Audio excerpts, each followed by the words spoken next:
Welcome to Car Shopping Questions and Answers. My mission, if you don't know me, is to show you how to pay less for every car you get. New cars, used cars, leases, it does not matter. I teach a simple seven-step formula, a simple seven-step formula for you to make sure you never overpay for a car.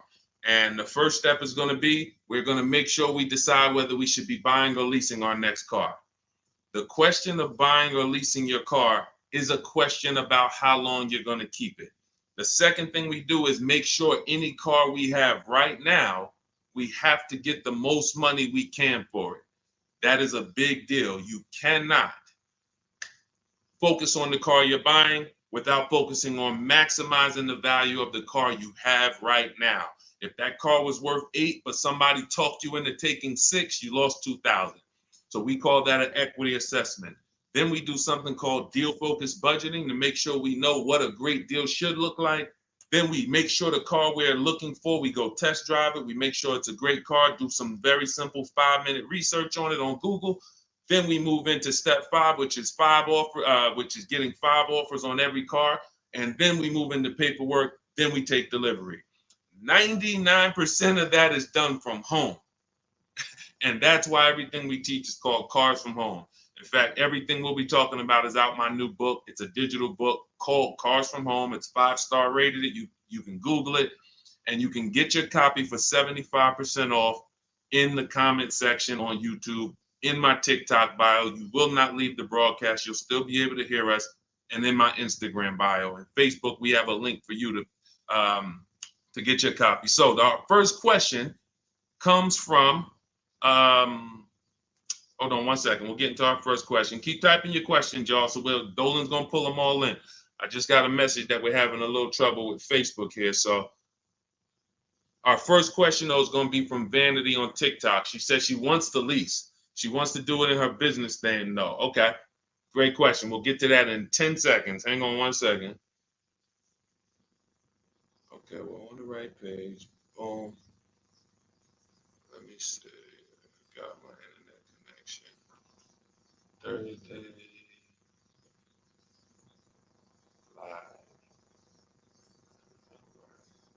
Let's go. While I'm doing this, you should be typing your questions. If you're looking for a new car, if you're looking for a used car, whatever you're looking for, Deshone, I don't even know what should I be looking for. You should be typing those questions to make sure that we can get them answered while we're on here. So let me just make sure. Live. Boom. All right, let's try Facebook again. Facebook might be giving us some trouble, but we don't like to leave anybody out. So let's go. Let's see if we go.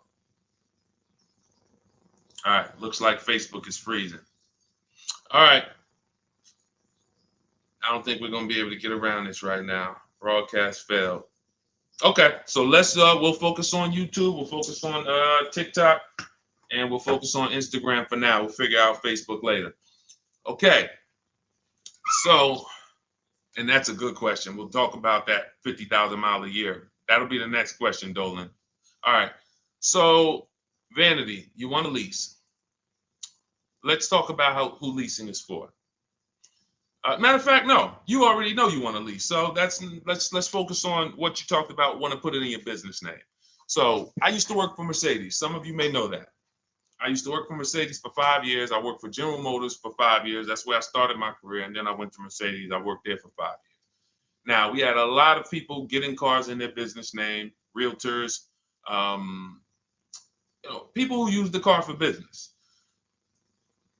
And then you had commercial leases. Then you had people who did like big business. They were putting cars in their business name and they needed commercial financing. General contractors, electricians, things of that nature.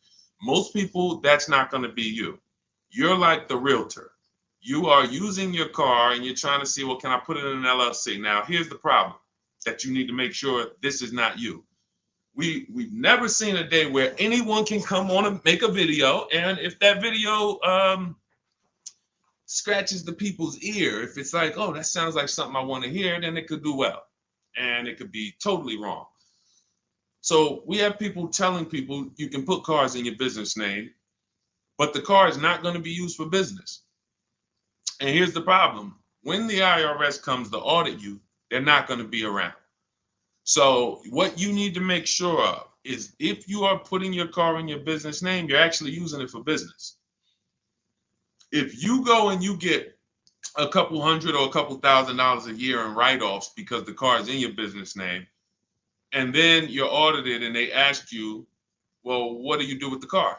And you tell them, well, I deliver cakes to my customers. I have a home business, but I deliver. Okay, great. Okay, that passes the test.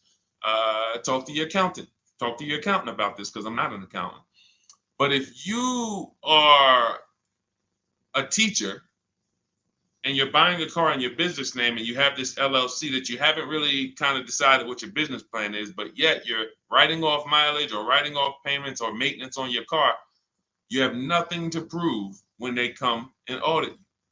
And you're not going to be able to say, well, I saw people. So it's just going to be a bad look. It's going to be very bad for you. So let's prevent that by just making sure that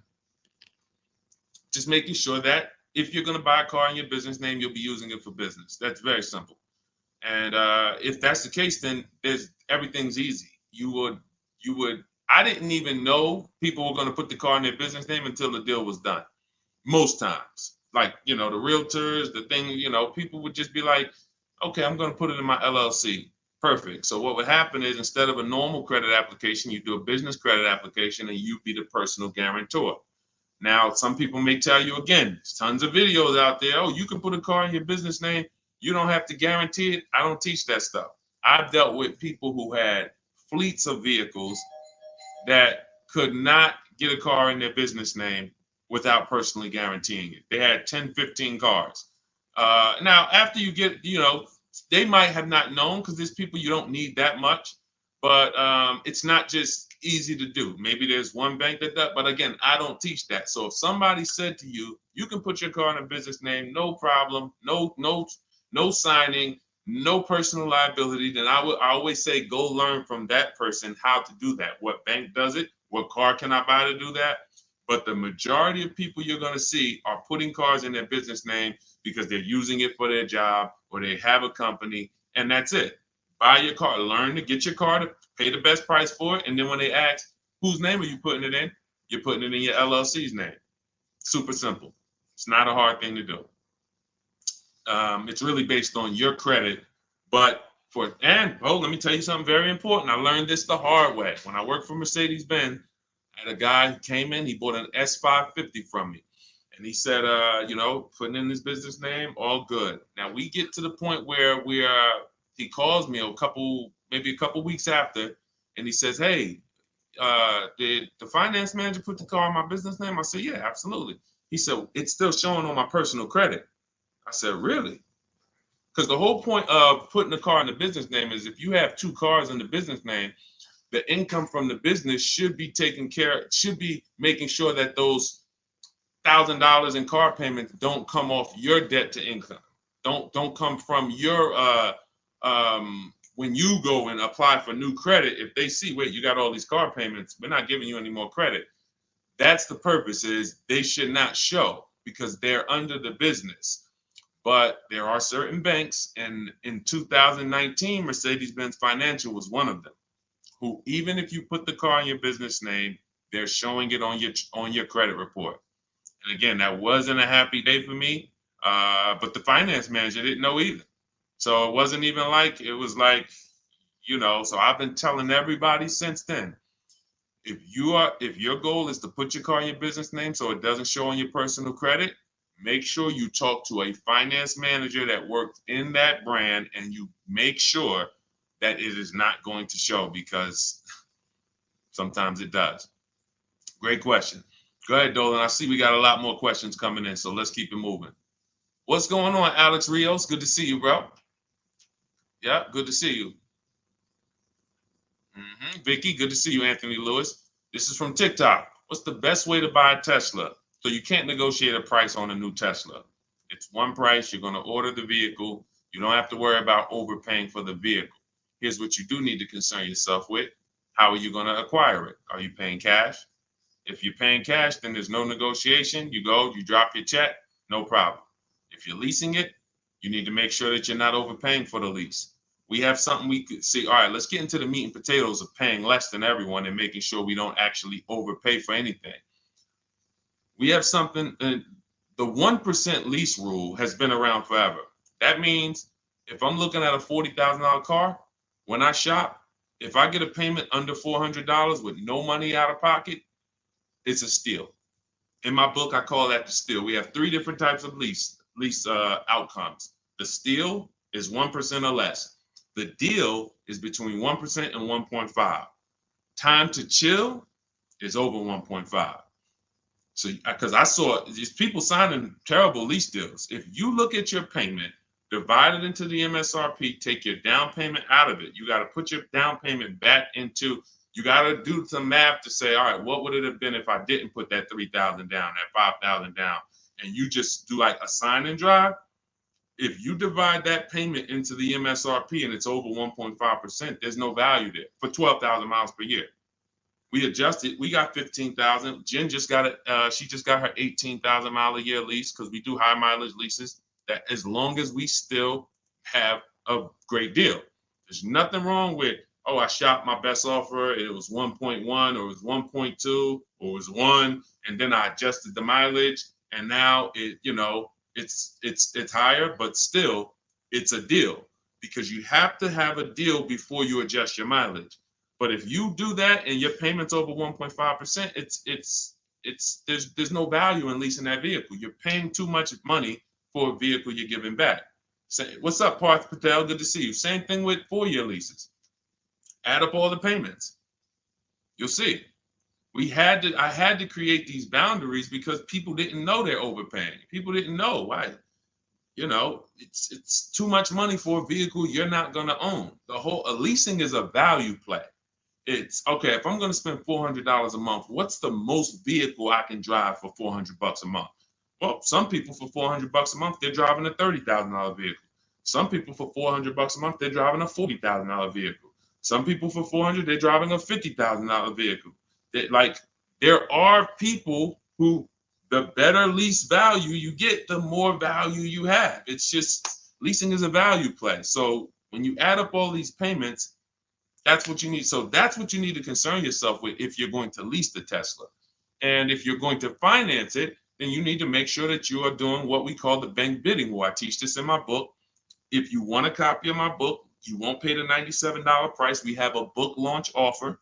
It's 75% off. You can get your copy in the comment section on TikTok, on YouTube, or in my TikTok bios, or in my Instagram bio. It'll be in your inbox in literally 2 seconds. In fact, as soon as you pay, on that thank you page, you get 2 very important things. One is the link to open the book. I also email you a copy. And then I tell you, screenshot that page so that you can have the support email. I also have the support email for my team on the screen here on YouTube. This is only for book deliveries. Do not write us with questions. We have, this is how we help people. We have our boundaries of how we help people. I don't take questions from email. That is to make sure you get your book, just in case you type your email wrong. But in there, I teach something called the bank bidding war. So the bank bidding war is when we make banks and lenders compete for our loan. Rates are high right now.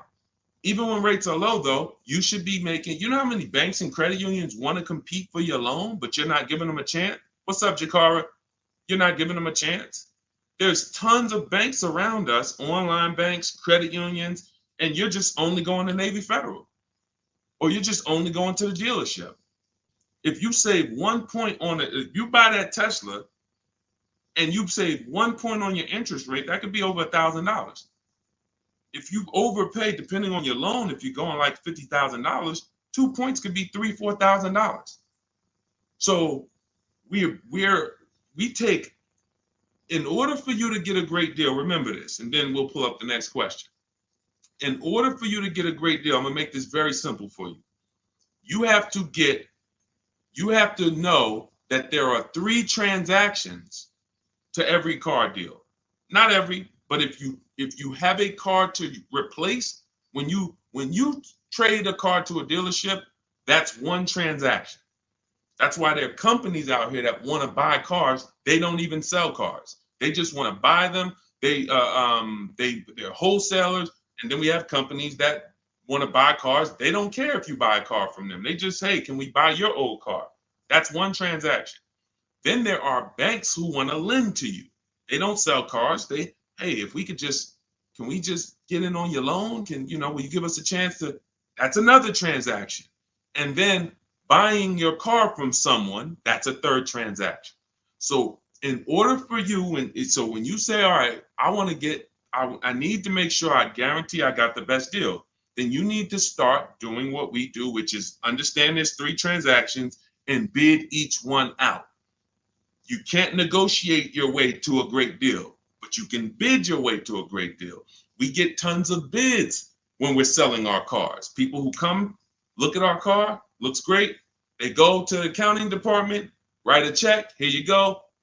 Enjoy. Then we bid out our bank, our loan. Hey, and they allow you to do this. The dealers don't want you to know this. The banks don't even want you to know this. The banks really don't want you to know this. They allow you to bid out your loan. You can have 15, 20 lenders within a certain period of time. We do it. It takes us 2 days. Once you get your car, you can have multiple lenders access your credit and give you loan offers. Multiple lenders. That doesn't mean you go to dealership to dealership to dealership and let them all run your credit. That's not rate shopping. That's car shopping. That when they look at your credit report, they're like, okay, this person's going to every dealership they can and just letting everybody run their credit. That'll drop your credit. But finding a car, locking it up, in your case, it's going to be a Tesla, if that's where you go, and then coming home and saying, okay, now let me let Chase run this. Now let me let community credit unions get a shot at it. Now let me let Navy Federal. And hey, now let me let Lightstream. And I have resources I recommend in my bank. I'm in my book. No one pays me. None of these companies pay me. I hold myself to being a journalist in the purest sense. No one's paying me to get mentioned. This is who we use. This is who I use. So we have to know who these companies are and give them a shot at our business. And then we see, then the dealer might have 13 more banks. Then some people would say, oh, I don't let dealers run my credit. Well, you don't realize something. Dealers have tons of leverage with banks. Dealers can call because they give banks millions of dollars in loans a month. So they can call if they're trying to beat a rate. If you come in, hey, this is my rate, 6.2. Oh, listen, I need to beat this rate. The problem is when you go and let them be your first offer. So when you get your Tesla, if that's what you decide to do, you need to make sure if you have an old car, you're bidding that out. CarMax, Driveway, Carvana, Kelly's Blue Book Instant Cash Offer, AutoNation, and Car Gurus, 6 offers in 20 minutes. Competing offers. CarMax, I'm going to say that again. Listen, everybody who's been on the stream, again, if this is your first time here, type the number 1. But even if you go credit union, see, understand, somebody said go credit union. If you're not making people compete, you can't. If you came out your credit union and you said, all right, I just got a loan here. If I said, hey, bet me $1,000 you couldn't get a better rate, would you take the bet? Probably not. Because you only let one person have a shot at your business. You don't know if this other credit union could have beat that. You don't know if Chase Manhattan could have beat that. You don't know if you did. There's 20 people that want to do business. So just to go in and say, all right, well, that's the credit union, I'm going to go with them. If they win the bid, then they got the business. But welcome to the first time people. What we do here is we bid. And you're going to learn that that's the easiest thing in the world. That's why car shopping from us. Look at people like Tote, BMW, $54,000 BMW, $690 a month, 1.26. She did it from home. Did it from home. Ended up saving $8,500 off, including the rebate. $8,500. Look, Benita, during the pandemic, I would love to honestly get someone on here who leased a Kia Telluride during the pandemic. I would love to see if your paperwork, if you did a no money down deal, I guarantee you're paying $800 a month, 700, 800, potentially 900 a month. Bonita got hers for 600 a month. Look, I always keep hers because some of you say, Deshone, when is the market going to get better? We've been making below market deals when there was blood in the street. That's it. As long as you know how to make people bid, you're going to get below market deals no matter what the market does.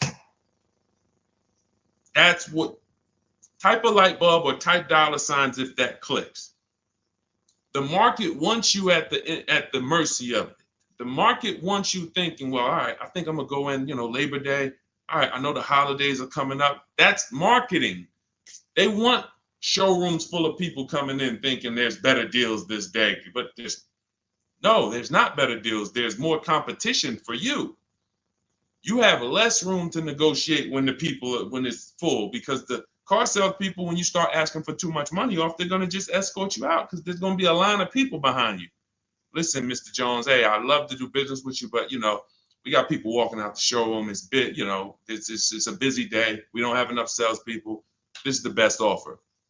It's less leverage when you go in there on a weekend. It's less leverage when you go in and the place is full.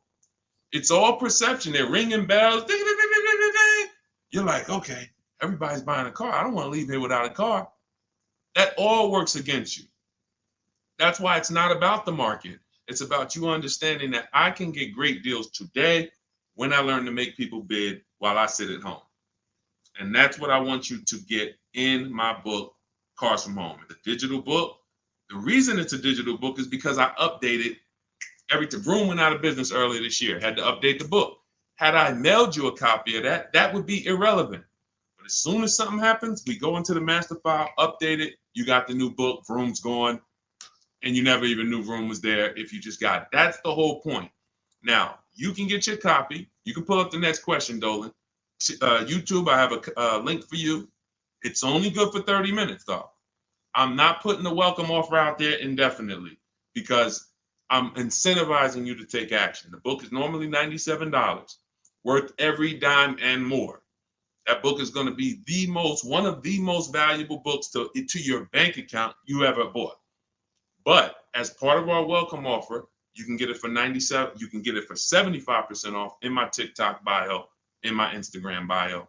Go there now, get your copy, come back to the stream. Make sure you save the thank you page because that's where your book is. I'll email you a copy as well. And that's where the support email is, just in case you look in 10 minutes and that book's not there. It's usually because there's a typo in your email, but you'll have the support email so my team can get it for you. Okay, go ahead, Dolan. Shoot the next question up, brother. Okay. And could everybody who's enjoying the broadcast share this with one person? I appreciate you. Gail from YouTube, how are you? Should age be a factor if you lease or finance? That's a great question. Oh, she's 70 years young. No, it's only a matter of how many years you're keeping the car. I'll give you an example. Felicia came in she started working with us, pandemic. I might have a picture of her BMW she got. She never thought she could afford a BMW because who knows how every $5,000 on a car loan is about how much per month. And this is why you'll understand leasing, if you're not keeping your cars 8 years, is going to allow you to drive cars that you didn't think you could drive before. I had 4 Infinities that I leased. Before I bought this Infinity truck, I had 4 that I leased. And I know I'm talking to some people and you're like, Deshone, I was taught never lease cars. If that's you, be honest. Type I was. Type, me or I was. You were taught never to lease. I want to tell you that the people who taught you that, the people who programmed you, Dave Ramsey might have been one of them. Dave Ramsey does a great job helping people get out of debt, helping people invest in the stock market. God bless Dave Ramsey. He's helped a lot of people do that. But when it comes to cars, he has cost you more money than he's going to give you back. The bad leasing advice is totally wrong. And in fact, I'm going to prove it to you. When you look at a great lease deal. Look at Ansley. Ansley gets a 2024 QX60 Infinity $58,000 truck. He's paying $554 a month. Every $5,000 on a car loan is about $100 a month. So when you walk into a car dealership and you're shopping, you're looking at a used car, you're looking at a new, when you see $10,000, you should think to yourself $200 a month. You see, oh, I see you asking 25 grand for that. You should think $500 a month. Oh, that's a $50,000 vehicle, $1,000 a month. Because here's why that thinking will protect you, because that's based on a 5-year loan. The max I'll ever recommend you go is on the 6 years. You can go 6 years. But anything longer than that, now you're in the 40-year mortgage category. What do you mean 40-year mortgage? Who didn't know that there were 40-year mortgages available? I'll do you one better. Did you know there's 50-year mortgages available? Did you know that? Who right now would sign up for a 50-year mortgage? Anybody? We got a bunch of smart people on here. Anybody signing up for a 50-year mortgage? No? Okay, I didn't think so. So when you go in and you see $1,000 car and you say, all right, every 5,000 is $100 a month. That's going to cost me about $1,000. If you go in there like a lot of people do, and this is again, look, I gotta break the bad news to you. I know that some people like Deshone, I don't like bad news, and you're not gonna like what we do here. That's just it. But here's the thing: I don't leave you there. I give you the bad news to try to show you how much money you're losing, so that you can actually snap into it and get serious about this and start winning the way we win. If I just come to you and say, you're doing so good, your car deals are just so good, that used car you bought, man, you really paid a great price for it. You really got a quality car. You got a below market deal, but let me help you do better. You'd be like, no, I'm actually doing good. I have to come to you and let you know that if you don't know the new price of the used car you bought, you don't know how much it was when it was new. How do you know how much discount you saving? All of these things that is like bad news first, that's what we got to do. So when you say if you don't know that every 5,000 is $100 a month, here's what you do. You go into the dealership and you say, all right, you look at the same $50,000 car that should register at about 1,000, and you say something like this. Could you get that to like 700, something like that? Okay, how much money could you put down? I could probably put down like 10. Okay, even if you put down 10. Now that should, in your mind, if you went from that 50,000 to 40, you should be like, okay, well, even if I put 10 down, I'm still going to be around 800. But here's what they're going to do. They're going to put you into a loan that's so long, you're not going to even realize it. And I've had people come to me with cars and they're like, D, man, I think I'm ready to switch this car, man, but the dealer telling me I can't get out of it. I said, all right, how much you paying? All right, payment's not too bad. All right, you know how many years, how long is the loan? Oh man, I ain't even asked. Okay. You already telling me where we're going. This is gonna be bad. Man, you in a 96-month loan. You in an 84-month loan. That's what not having these things in mind becomes. So going back to Ashley here, if he walked in to get that same 2024 Infinity that he just leased for $554 a month with, look, first month's down, first month payment, he gave him $554, drove off in an almost $60,000 car. That would be $1,200 a month almost.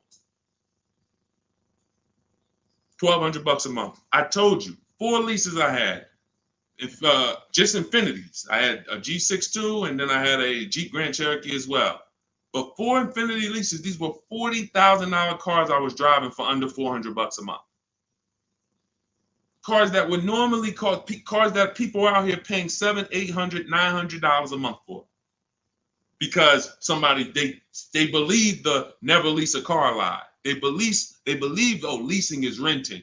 Okay, well, I'll be renting for 3 years and then I'm gonna go and switch it up, do something else, keep all this money in my household. You go ahead and do that. Oh man, the car broke down. Man, yeah, man, it's 5 years old. Now, oh, you don't have a warranty?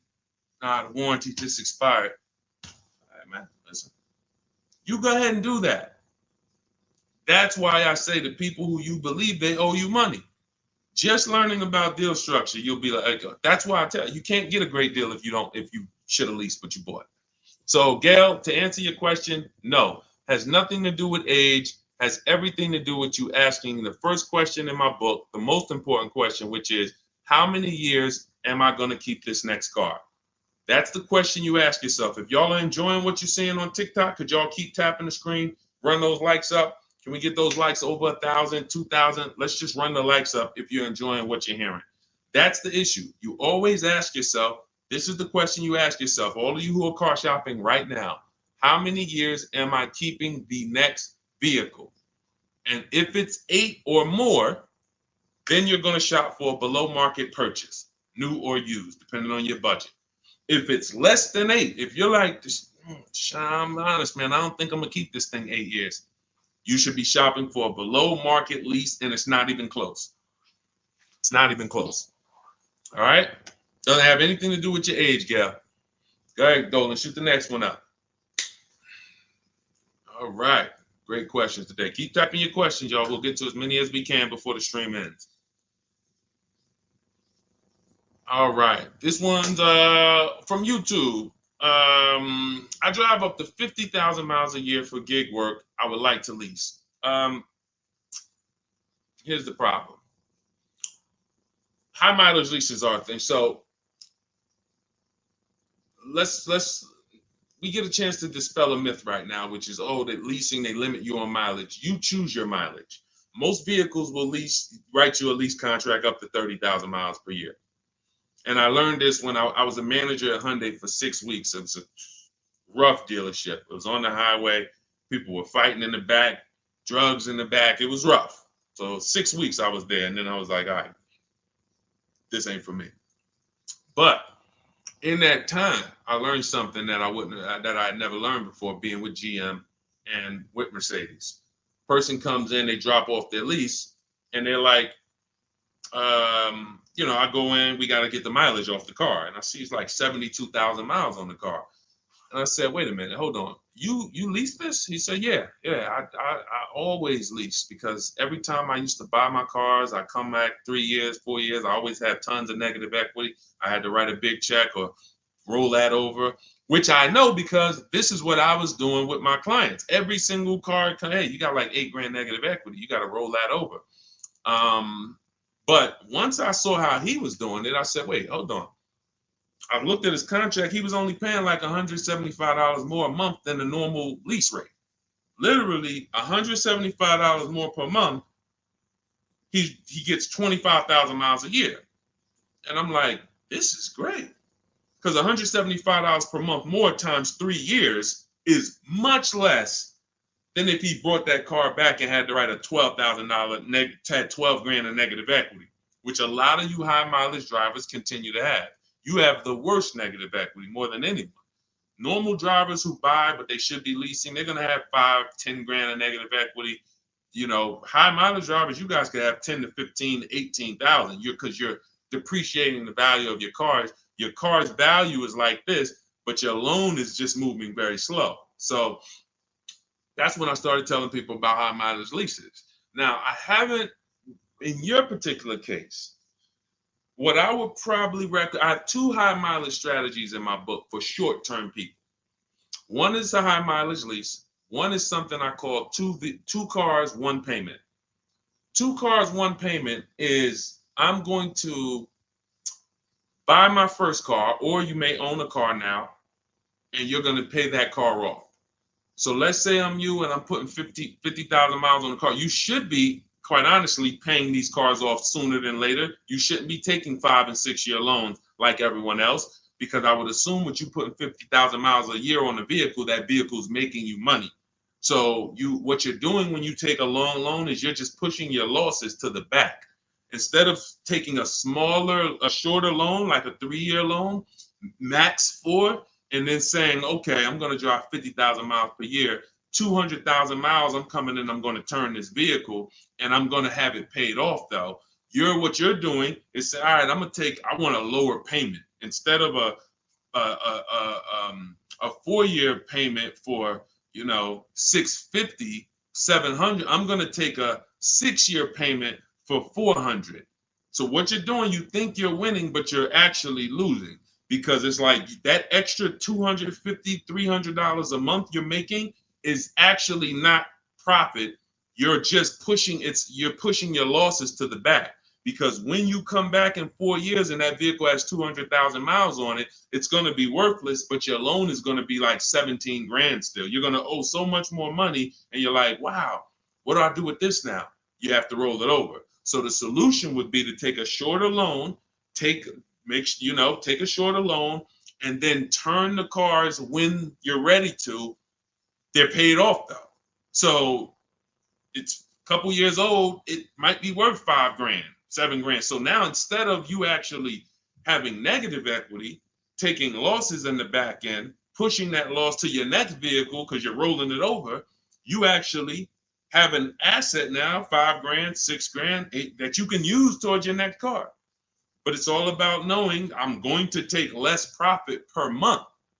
I'm not going to take the most profit per month and think that I'm going to be able to do this. So now, if you say, if the 2 cars, 1 payment strategy is, you would actually pay off 1 car and then you lease a nice car.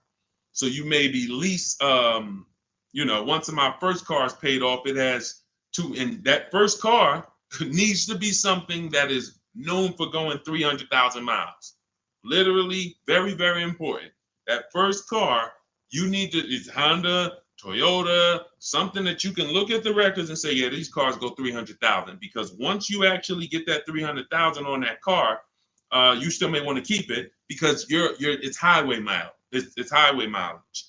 So I'm gonna have my car that I put my mileage on. I'll put maybe 25,000 on that Honda a year, or even 30,000, and then I'll have my lease that I lease for like 15,000 miles a year, or 20,000 miles a year. And then I got my nice car I switch every 3 years, and I got my lease car. I got my mileage car to balance it out. That's 2 cars. You're always gonna have 1 payment. So that's really 2 strategies for you to consider: buying a car, taking out a short loan, switching the car every 4 years or so, and not leasing. Just literally run the miles up, make your money on it, come back, do it again. But do not buy these cars and put 5 and 6 and 7 year loans on them at all. That's what most people are doing, by the way. All right. Go ahead, Dolan. Great question. Great question. I love this stuff, man. I love this stuff. Kino, I see you. Armando Lara, if you're enjoying the stream, type $signs. If you're enjoying the stream, type $signs. $signs. I already know this stuff. I already know this stuff. I need you to know it. I need you paying, I need you confident in your deal. All right. TDA Tastemaker from Instagram. If I have a car in my possession, but I defaulted on my loan, but I still have the car, what's the best way to get my title? I don't know. You're not paying the loan, you defaulted on it, and you're trying to get the title. No way. There's no way. They're not going to release the title until it's paid off. Got to figure out a way to pay or sell. I don't even know. Can you sell it? Depends on where you are. How far behind are you? We can try to get out of that car, go into something less expensive. I would try to sell the car. I would go on CarMax, Driveway, Carvana, KBB Instant Cash Offer, AutoNation, like Car Gurus. Get my 6 offers, see if you can sell it. Go into something less expensive, because that repo is going to follow you. So what's happening is this is baggage. This is why I need you to either fix your credit over the next couple years. You can follow Shonda Martin. Y'all know I recommend her all the time. She's just like me, but she does credit. She'll get on, tons of hours of information. She helped me, just little tips she helped me. I went like another 50 points on my credit score, just stuff I didn't understand, because I don't study credit. You know what I mean? I'm not an expert in credit. Even though credit involved, think about that. Credit is a big part of what I teach, but I don't go into credit because that's its own subject. So Dave Ramsey would be like, hey, well, a lot of my people are buying cars. I guess I'll talk about that too. No, let the experts talk about that. You go find the experts and bring them to your people. So I always say, I don't talk credit, follow the experts. But when there's negative equity and bad credit affect your car deals. So the mission is, how do I make deals without negative equity? You got to know the cause. You should be leasing, but you keep buying. You should be shopping for below market leases, paying cents on the dollar, but you keep buying. Second cause, the second thing affects your deal is bad credit. So we got to make sure that we are working on our credit, and until your credit is fixed, you should be driving something inexpensive. Get the least expensive car you could afford. I mean, that'll Facebook Marketplace, drop $2,000, $3,000, $4,000. Find someone who's an owner. You want to find someone. I picked up a car because I work from home. We have another car. We got the Infinity truck.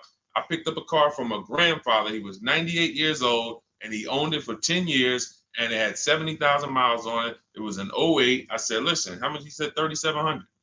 I said, all right, let's go. It's a great deal, and it's just my point A to point B car. Why do I need a car that I'm going to tie up a bunch of money in to go? I drive that car 1,000. If I drive that car 100 miles a month, 200 miles a month, that's a lot. You have to know, and I call this in my book, the SMART strategy. It's called saving money at the right time. If your credit is not right, you don't need to go out and try to flex. You need to be trying to get something inexpensive. Oh, but they're going, man, I can't pull up like this. Then you go ahead and be financially foolish. Go ahead, pay 19%. Go get the Dodge Charger you want and pay 20% on it. And you're gonna overpay for the car. Go ahead, do that. But don't say I told you to do that.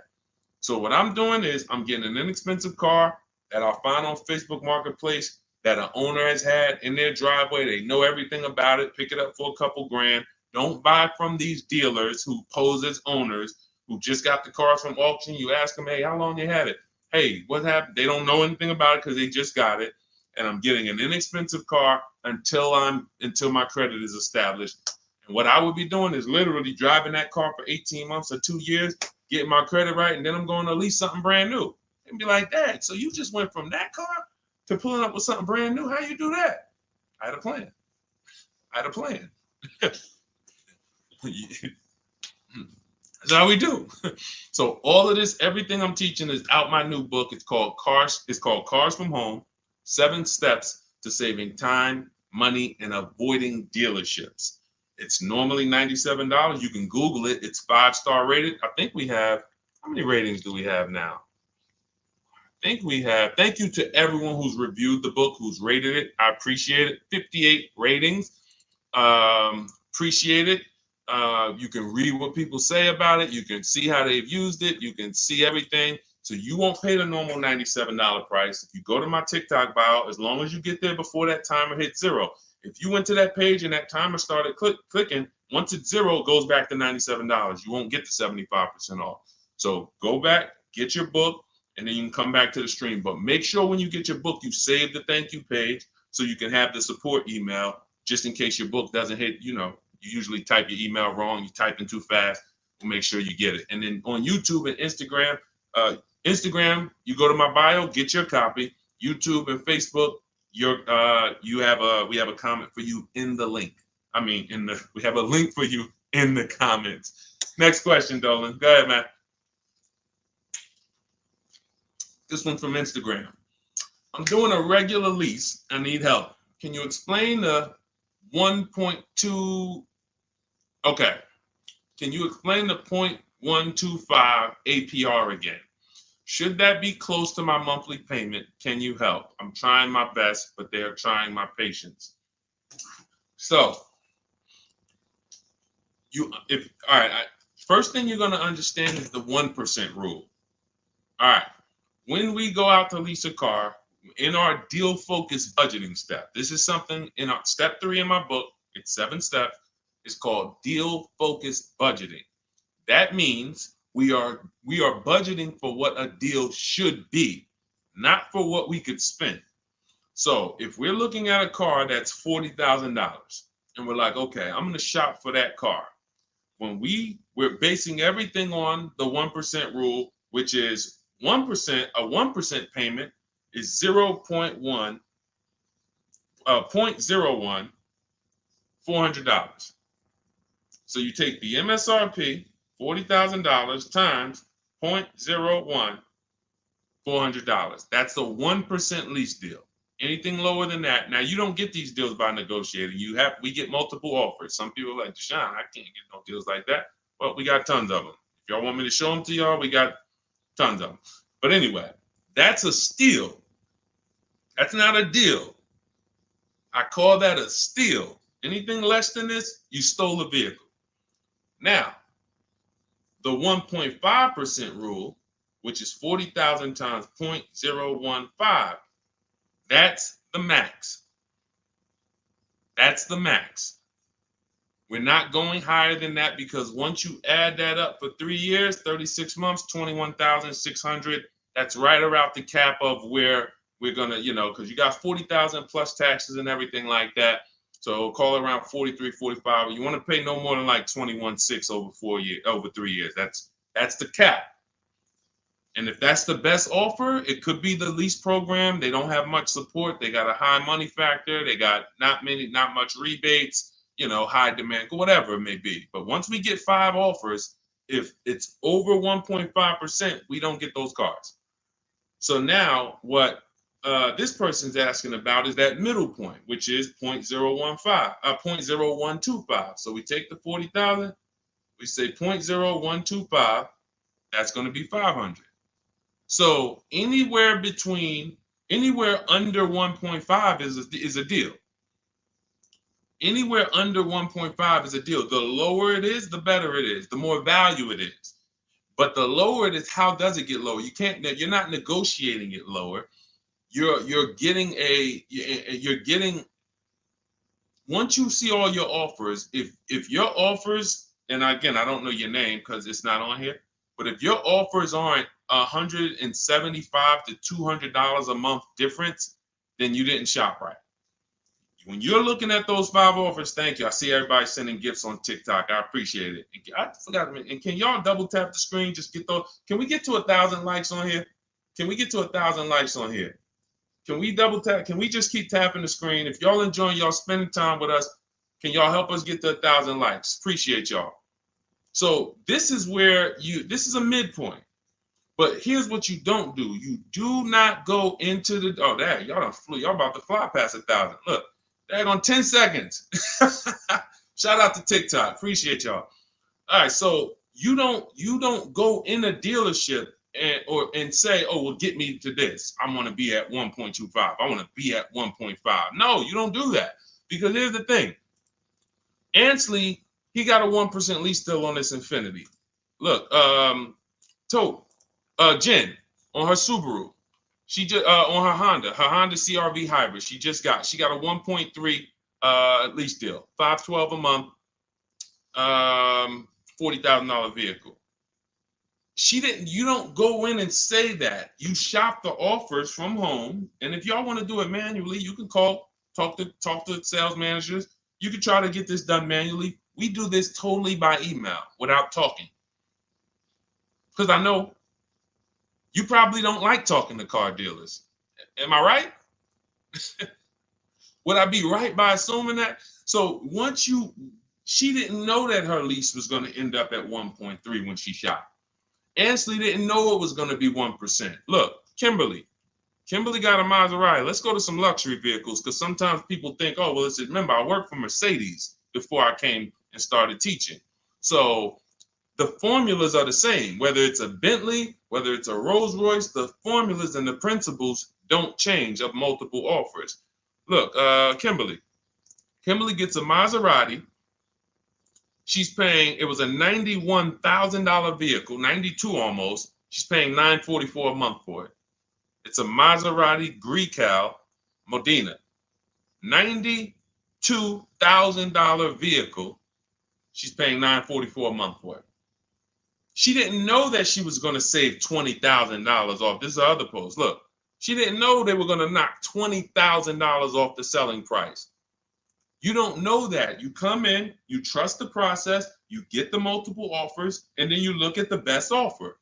If the best offer, whatever the best offer lands at, as long as you see a bunch of other higher offers, now you know you shopped the market correctly. You found the 20% dealer, we call them, that beats all their competition. And now there's your deal. This is for new cars and leases. Used cars, different strategy. Different, still multiple offers, multiple options, but it's a different strategy. That's in my book too. But I want to make sure you understand this. That is how you do it. The 1.2%, 1.25 is just a middle ground. But when you shop your offers, just make sure they're all under 1.5 and then pick the best one. If the best offers is over 1.5, you got 1.6, 1.7, 1.9. That's a bad lease program. That means there's no support there. As long as you see a spread, if there's no, like, man, all of these offers are over 1.5, it's a bad lease program. High interest rate, probably terrible residual, no rebates, no incentives. That dealer who's the lowest is discounting the car. It's not their fault. They can't help the lease program. So the better you get, the better the lease program is. When you shop, you'll be closer to 1. The tighter the lease program is, when you shop, you'll be closer to 1.5. But as long as you're under 1.5, it's great value, much better than buying, paying cents on the dollars. It's a win. All right. Go ahead, Dolan, shoot the next one in. And I think y'all see, I have to answer these questions thoroughly. If y'all will want me to zip through them, let me know. Type zip or type either Z for zip through or D for details. Because listen, I'll run it however y'all want it. If y'all want me to do these quick, don't go into the details, just kind of give us the zip answers, then I'll do that. But I see a lot of people talking about, okay, they want it in detail. Perfect. That's what I thought. So we're gonna keep it going that way. Now, T, on TikTok, you said, "Can you do my deal for me?" So here's the thing. People say, "Deshone, can you come to the dealership with me?" I don't go to dealerships. That I'm trying to get you not to go to dealerships. So, but we do have a look. If you can go to my TikTok bio, you can see there's a button there that says "Shop with Deshone," and you can see if you qualify to shop with me. Because everything I do is from right here until we go test drive. Until we go test drive. So, but if you want to learn how to do what I do right here, and you want to do it together, go see if we qualify to shop with each other. I don't shop with everybody though. I can't. So go there. That's a separate thing. And let's go. I think we got time for a few more. This one's from Instagram. I'm looking at a 2024 Mazda CX-5, $39,445. I see a fee listed. What is silent security? That's what 80% of dealers do. See, don't try to change 80% of dealers. They are going to actually charge you as much as they can. When you negotiate with them, they're going to say, "This is my best price." They're not lying to you. That's their best price. That's not their competition's best price. So when you're sitting at home, unfortunately, I think you could be from this mindset. Deshone, aren't all the Mazda dealer prices the same? There are people who think that. There are people who think like, okay, it's like the Apple Store. Like Apple Store next to me, Apple Store in Santa Clara, California, Apple Store in here, it's gonna be, these are all the same price. I'm gonna just deal with who's closer. It's like McDonald's, right? Same price here, let's go to the closest McDonald's. Nope, it's totally different. These are competitors. These are competitors, individually owned franchises. They compete against each other and they try to beat each other, which is why when you get to a dealership, what don't they want you doing? I want to give y'all some time to type this in. What don't they want you doing? Once you sit down in that seat, if they can get you to sit down in that seat, which we don't do. We never talk numbers in a dealership. We're there to test drive. What don't they want you doing when you're in a dealership? Y'all don't need to hear this from me. You've experienced it. They don't want you leaving. Thank you, Smokey. Thank you, Smokey. Newberg, yes. They don't want you to leave. Luis Soto, I see you on Facebook. Don't leave.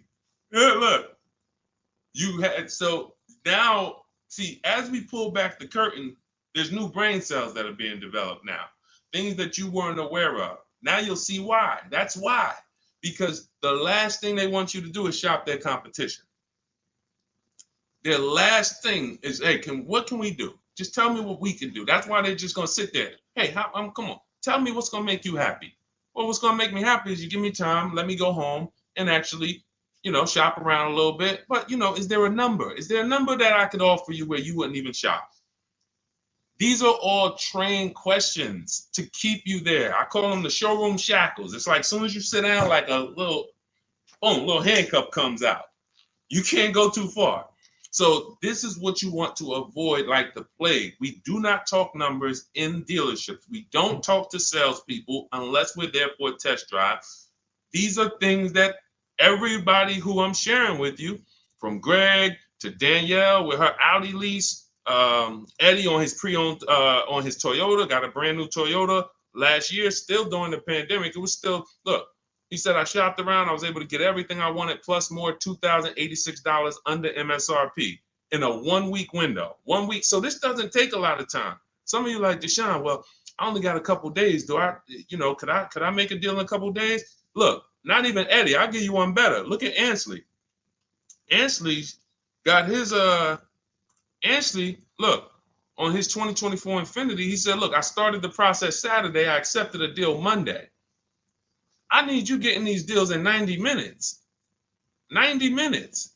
I have never gotten any car that I ever got spent more than 2 hours on the whole process. Never. From home. Now, I want you to spend more time than that shopping.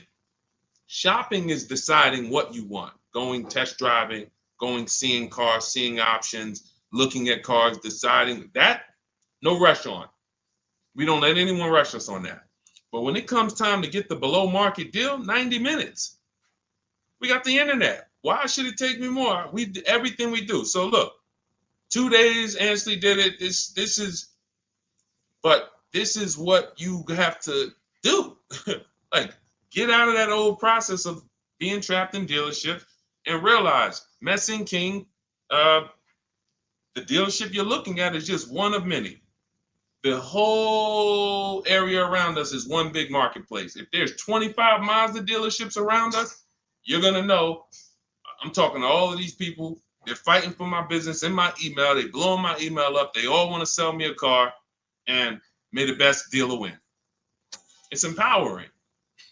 It's beautiful. So everything is in my digital book, Cars from Home, 7 Steps to Saving Time, Money, and Avoiding Dealerships. You can get your copy for 75% off as part of our welcome offer. How the heck did we go from 500 likes to 3,200 likes on TikTok? Shout out to y'all. We on 2 TikTok channels right now. But y'all done blew this one up. Appreciate y'all. In my TikTok bio is your copy of Cars from Home. You'll also get the bank bidding war blueprint for those of you who are financing, and teach you how to make banks and credit unions bid, and everything step by step. You won't pay the normal $97 price. You get there before that timer hits 0. You'll get it for $24, which is 75% off. Same thing in Instagram. Go to my Instagram bio now. Before the timer hits 0, you only got 30 minutes. Get your copy for $24 instead of $97. And on YouTube and Facebook, we have a link in the comment for you guys to get yours for 75% off. All right, Dolan, let's roll with I think we got time. Let's see how many. Go ahead, shoot the next one up. Looking at the clock. I have front bumper damage on my Ford EcoSport and 3,500 negative equity. What should I do? There's only 2 things you can do to get out of negative equity and into a new car. One of them, there's 3 things actually, but one of them doesn't get you a new car. Negative equity, I call the bad credit for people with good credit. It's the only time I see people will walk in the dealership with a 750 or 800 score, they leave with no car. Negative equity stalled the whole deal. So what you want to do is you get your bids, Young King, you get your bids from these companies, CarMax. This will take you 20 minutes. This is step 2 in my book, the equity assessment.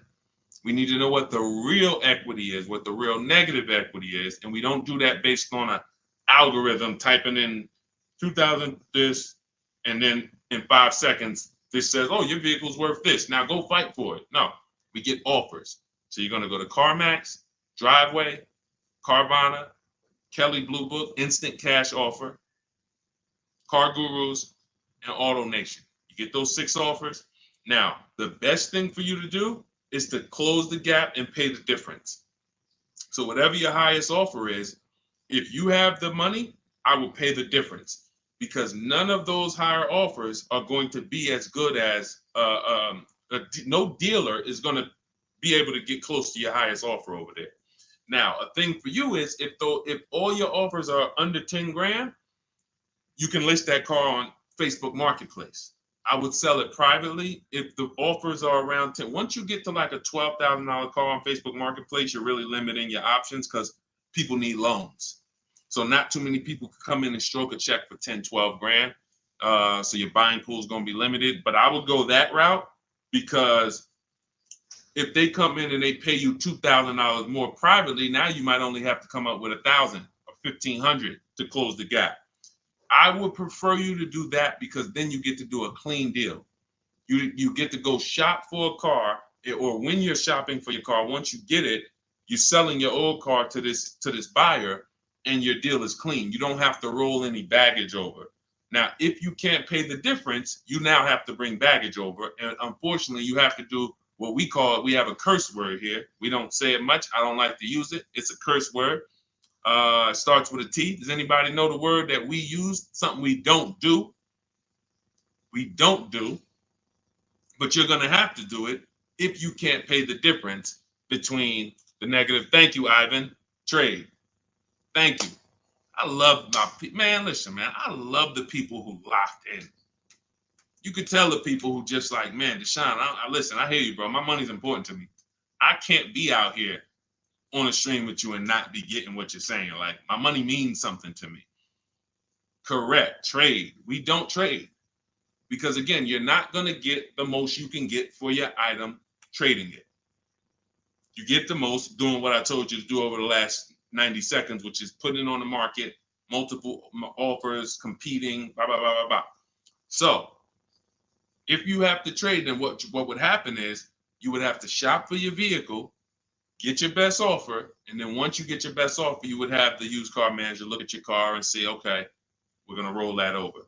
So, if your best offer over here would have resulted in $3,500 in negative equity, when you get your best deal here, they're going to now, it's probably going to be $5 grand in negative equity, because they can't pay those prices that Carvana and Driveway and Auto Nation, they can't compete with that.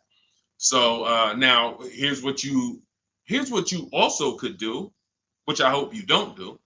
You can go into a dealership and just say, hey, can you trade me out of that into a new car? I want to lease or I want to buy something. And they'll pretend you won't even understand the numbers. They'll just be like, all right, what payment you want to be at? You won't understand how much negative equity you have. You won't even understand that. Yo, dad, y'all, how I end up with 6,000 negative equity from y'all? Oh, because you just let them merge the deal. You gave them 2 chances. So what we do is we shop for our new car, get our bids, or if we're looking at a used car, we use my multiple marketplace strategy in my book. We get our deal. We find our best used car. Once we lock it up, now we already know those prices.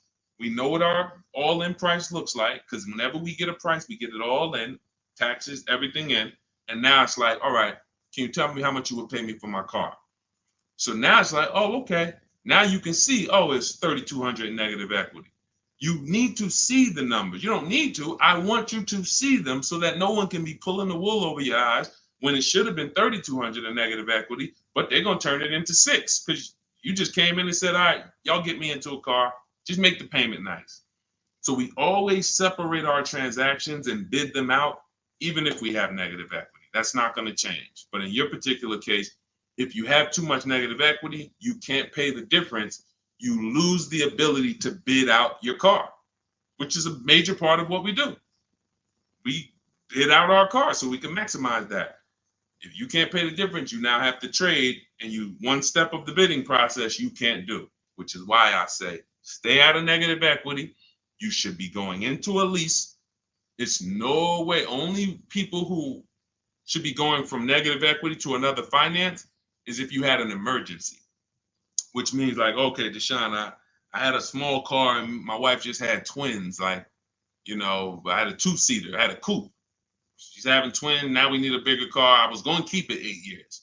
I was going to keep the car 8 years, pay it off, keep it. But now this doesn't work for me anymore.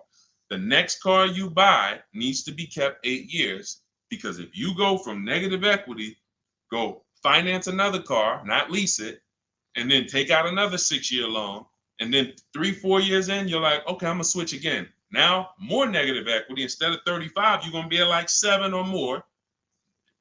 And then, oh, let's roll that over. And it's just a repetitive cycle of always having a car payment, never paying the car off, and always have it paying for your old car in your new car. Negative equity, the devil to your car deals. The bad credit for people with good credit. Stay out of it. Learn the lease. All right, y'all. Listen, we just hit the hour mark. Great job. Thanks for everybody who tapped in. I hope you got a lot of value out of this. Again, some of you who are like, Deshone, I need the blueprint. I want everything you teach step by step. Walk me through each play. My book is called 7 Steps to Saving Time, Money, and Avoiding Dealerships. It's a digital book. It'll be in your inbox in literally 2 minutes. Go to my TikTok bio, use the 75% off link. Go there, you'll have it. But make sure as soon as you activate that link, Instagram too, you screenshot the thank you page. As soon as you pay, you get the thank you page has the book. You scroll down, it says click here to open your book. I also email you a copy, but I want you to have that support email just in case you type your email wrong or something and it's not there. You can get in touch with my support team so you can get your book immediately. YouTube, we have a link for you, as well as Facebook in the comments. Use the 75% off link. You won't pay the $97 price. But again, if you missed it, and that you was like, Deshone, I went there and that countdown is 0. It's back up to $97. It was a 30-minute offer, and I've been saying that for the last hour I've been on here. So it's still worth it at $97. There's no one who's going to get that book, use it, and be like, Deshone, that wasn't worth $97. You'll be like, Deshone, this is, I got a bunch of books on here. I'm going to end with this. I got a bunch of books on here. I'm going to be honest with y'all. I can't tell you if any of these books are actually saving me thousands of dollars. A couple. I got some good ones. Don't get me wrong. This will be a book, when you look at all the books you ever got, this will be top 3, guaranteed, where you said, this book saved me more money than any other book that I own. Top 3. That's Cars from Home. And that's the standard we hold it to. It's already 5-star rated. And if you use it already, please go to Goodreads and add to the ratings. We'd love to see it. All right. I'll see y'all on the next stream. It's always a pleasure. God bless you. Keep winning. And make sure you send me your success stories by email. I want to see your car deals. All right. God bless.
All right, we're live with car questions and answers right now. If you are car shopping, I want you to type a 1 in the comment. Right now, everyone's overpaying for cars. It is absolutely, it's crazy what I'm seeing right now. And as someone who spent 14 years in the car business, I cannot believe that people used to take car buying. People used to get okay deals. Back then, people weren't getting, hammered the way they're getting hammered now. But I see these deals. I get DMs all the time. People are sending me the prices they're paying, and I can't believe it, and I want to stop it. So what we'll be doing right now is making sure Anyone who's shopping for a car, I want you to start asking your question. We got our first question coming from TikTok. As you come in, share the broadcast with some, if you enjoy it, if you're enjoying what you're hearing as we talk over the next hour, tag someone in, because most likely one of the people that I'm talking about who's out here overpaying for cars is someone you know. So no, I guarantee you no one will ever be mad at you sharing my page with them. I don't tell jokes. I don't waste time. All we talk about is thousands of dollars and how to make sure you keep it in your pocket. This whole live will be sponsored by my new digital book. It's called Cars from Home, 7 Steps to Saving Time, Money, and Avoiding Dealerships. Everyone who types a 1 in the comment on Instagram and Facebook, I'm going to send you a link to get your copy at 75% off. Everyone on TikTok, you want your copy 75% off. It's an instant download. You go to my TikTok bio, you won't leave the broadcast. And everyone on YouTube, we have a comment pin for you so you can get your copy for 75% off. That's the blueprint. That's the guide. That's the step-by-step for leasing, purchasing, new cars, used cars, high mileage strategies, bad credit strategies, all step-by-step so that you can have the blueprint to make sure you're not one of these people out here that's overpaying. Okay, so first question came from Coral on TikTok. Will better incentives be coming out by December? You never know what incentives there are. People will lie to you about incentives. And in fact, when you walk into a dealership, if you ask them, do you have any incentives this month? What do you think they're going to say? Even if they don't have any, they're going to say yes. Because they're never going to say, no, we don't have any, come back next month. You'll never hear that. So how do we know what the real incentives are? And just so I can be clear, because I want to talk in a way for the most, even if we got high schoolers on here coming out of high school and want their first car, I want to talk in a way you can understand this. In fact, you might get this more than some of the adults who've been programmed a little harder because, you know, they've been doing the same thing for years.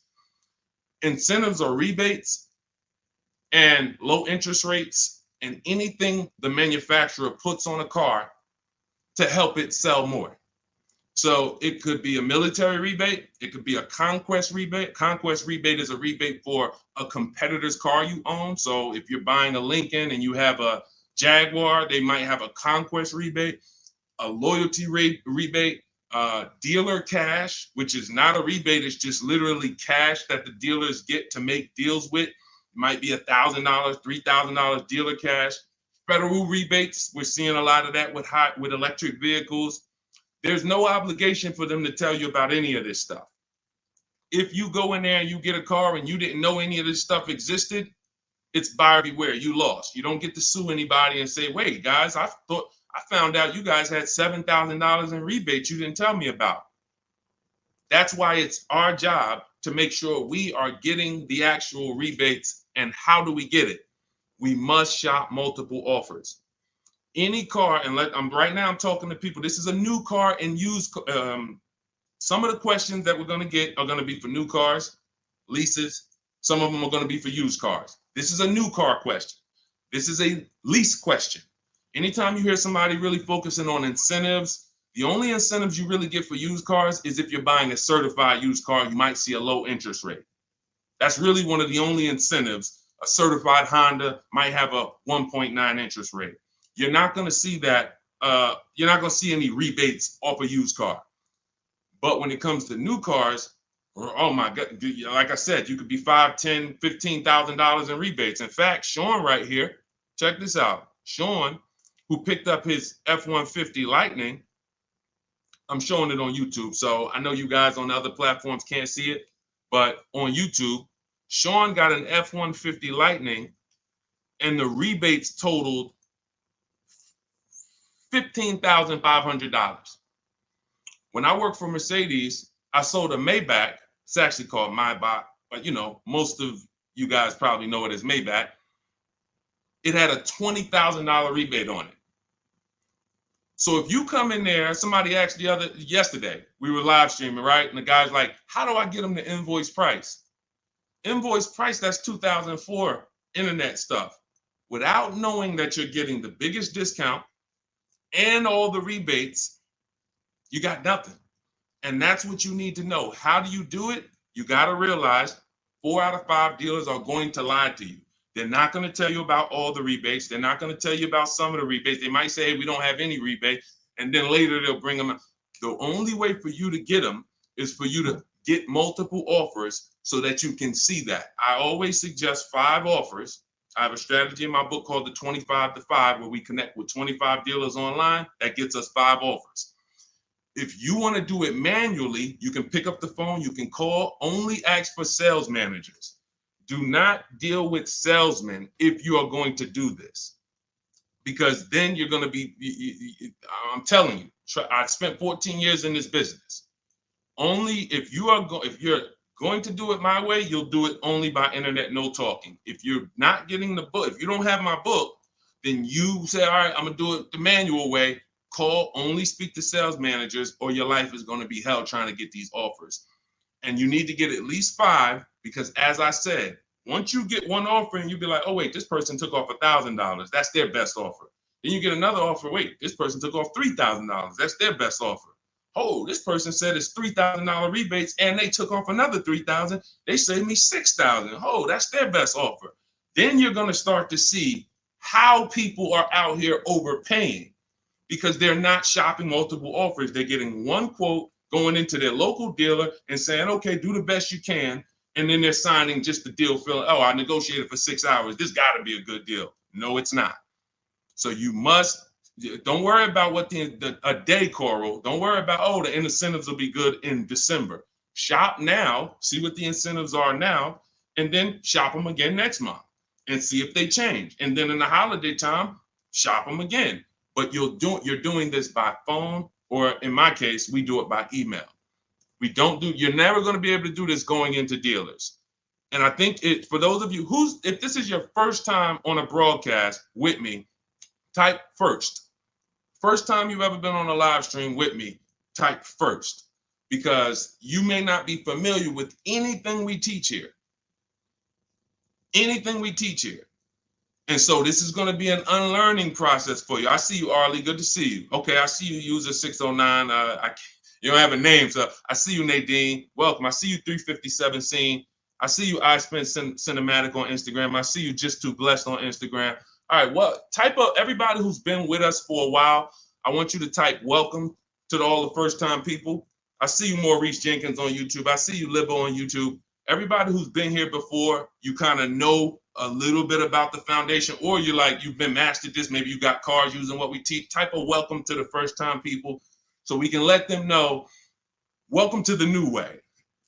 Welcome to the new way. There's gonna be a lot of unlearning, but we're going to try to make it as comfortable as possible for you. But the major thing that you need to understand right up front is I teach a philosophy called cars from home, which means you can get your best offer, below market offers that no one else is getting. You can pay prices that no one else is paying without ever leaving your house. And in fact, the only way for you to guarantee that is to make deals from home, because this is where you're in control. This is where you can't let your emotions get out of control and make a bad decision. And this is where you can use the internet to talk to multiple dealers at one time and have them bid for your business. All right. Go ahead, Dolan. Everybody type your questions. We'll continue to get to them. Coral, I think you kind of got the premise of what we're, what you need to focus on first, which is, unlearning the waiting for incentives and shopping wide, talking to multiple dealers, and actually monitoring the incentives from month to month yourself. Okay, what's up, D? This is Maurice from YouTube. What's up, D? I want a pickup truck.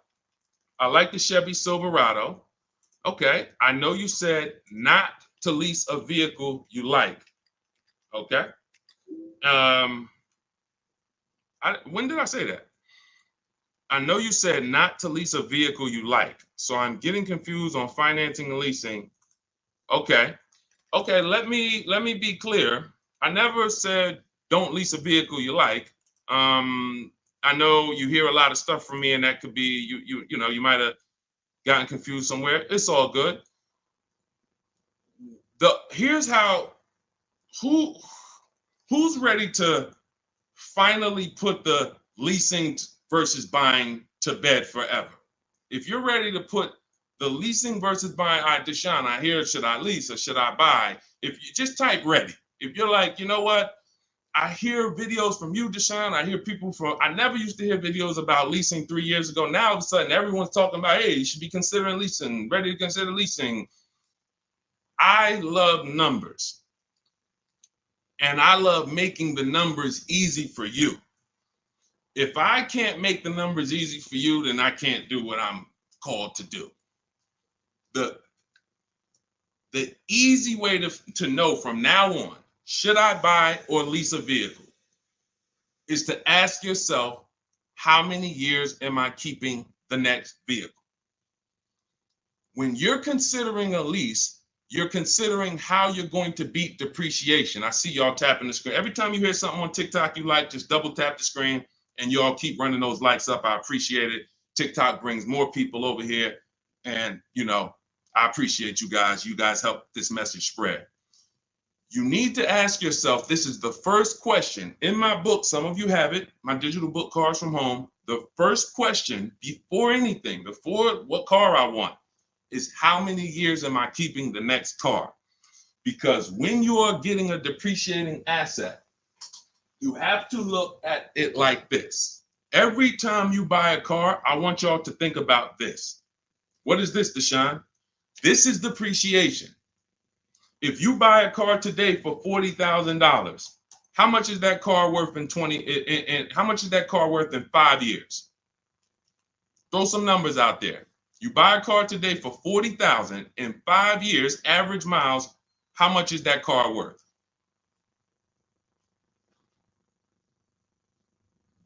How much is that car worth?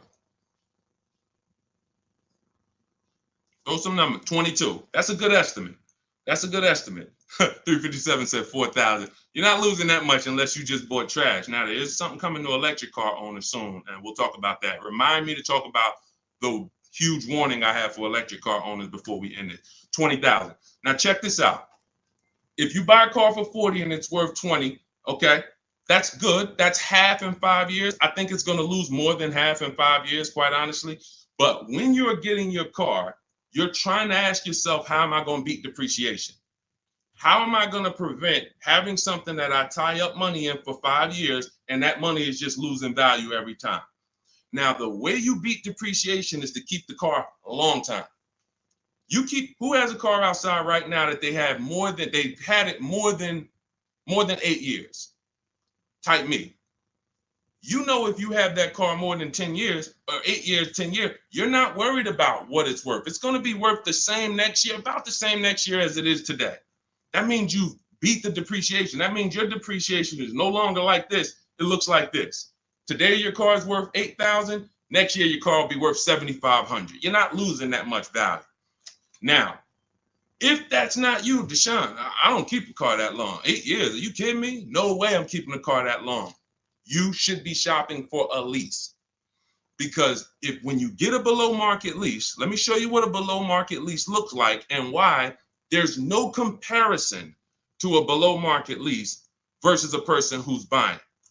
I'll take a random deal. Let's take Rosalie's deal. Rosalie she just got an Infiniti. I'm showing it on YouTube. Y'all can't see it, but I'll spell it out for you. She just got a $60,000 Infiniti truck. She's paying $592 a month, no money down. She gave him $592, drove off. Now, she got that price by getting multiple offers like I teach. You're not going to walk into a dealer and get that price. She contacted dealers online, had multiple dealers submit offers. The best dealer came in at $592 for a $60,000 vehicle. That's what we consider a 1% lease or less. Major value is the 1% lease rule has been around for a long time. $592 a month for a $60,000 vehicle. On the opposite end, we got people going out buying that $60,000 vehicle. If they did no money down, that's a $1,200 payment. So it's not even close. And it comes down to depreciation. All you have to ask yourself is, am I going to shop for a car that I'm keeping more than 8 years? If so, I'm purchasing. Don't think about leasing. It's not even important. Don't even think. People say, Deshone, you think everyone should lease? Absolutely not. If you're somebody who has the discipline and values to keep a car 8+ years, you should not be leasing. You should be shopping for a below market purchase, new or used. But if you're not keeping a car 8 years, you are spending thousands of dollars more than a person who's getting great lease deals. It's not even close, thousands more every year. And they're driving better cars than you. So Maurice, the only question you need to know about leasing is, are you going to keep this Chevy Silverado 8 years or longer, or less than 8 years? If less than 8 years, you shop for a lease, brother. Okay? Go ahead, Dolan. Next question. That's the formula, guys. That is the first question you ask yourself. The buying versus leasing question. How am I going to beat depreciation? Nothing more important than that. Got to put your deal on the right foundation. Okay, this is 777 from TikTok. They repoed my car. Do I still have to pay for the remaining balance? Well, that's a credit situation. When they repo your car, it's going to end up on your credit, and until you settle that balance, it's going to be there as a repo, and it's going to hurt your credit more. So at some point, you're going to have to deal with that.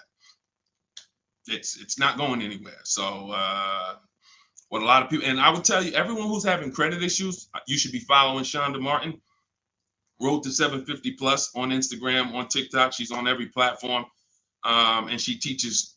She's basically the me of credit. All she does live Q&As. She can, go rapid fire Q&A. And when someone can sit on a live and answer questions on the fly, like random questions, that's when you know they're an expert in their subject. And I've seen her do that dozens of times. So you should be following her to see how to deal with that repo in the best way. But for sure, it's not going anywhere until you handle it. Go ahead, Dolan. Next question. All right. This is called RAV4 EXL Premium versus CRV EXL. Which is better to negotiate discount with at a dealership? There's no way to know that. I know you want an easy way to see, which is going to give me the best discount. That's just not how it works. You have to shop the offers, and you have to see what the best offer is. If I'm shopping for a Honda, if I wanted a RAV4 EXL right now, I'm contacting dealers. I'm letting them know what I want. I'm reaching out to multiple dealers. I do it online. If you want to do it online, you can type the number 1 on Instagram or Facebook. I'll send you the discount link for my digital book, Cars from Home. You can use my scripts. All my email scripts, all my templates are in there, and you'll have the blueprint step by step. You can get your copy for 75% off in my TikTok bio or in the YouTube comments. If I was doing it manually, I'm calling and I'm getting multiple offers for this RAV4 EXL from multiple Toyota dealerships. And then I'll see, okay, the best Toyota dealer said they'll take off $4,000 from me. Okay, all right, cool. All right, now let me get the Honda deals done. So it's you don't know what it's going to be. Like give you an idea. This person, Kimberly here on her Maserati, she got a Maserati. She saved $20,000 off the price. I got the comment here. I got her post here that she posted with the details of her deal. $20,000 she saved on the price. She didn't know that she was going to save $20,000 on the Maserati. There's no way to know. You have to shop the offers, and this is why you can't feel for the bottom. You can't hope, I think we're at the bottom. I think this looks like it's good. No, you don't know that. You don't know how. You don't know. You just don't know. I know you're looking for an easy way to do it where you press a button, and it tells you this dealer here, this Honda dealer in Madison, New Jersey, is going to sell the Honda at the lowest price and give all the rebates. That'd be cool.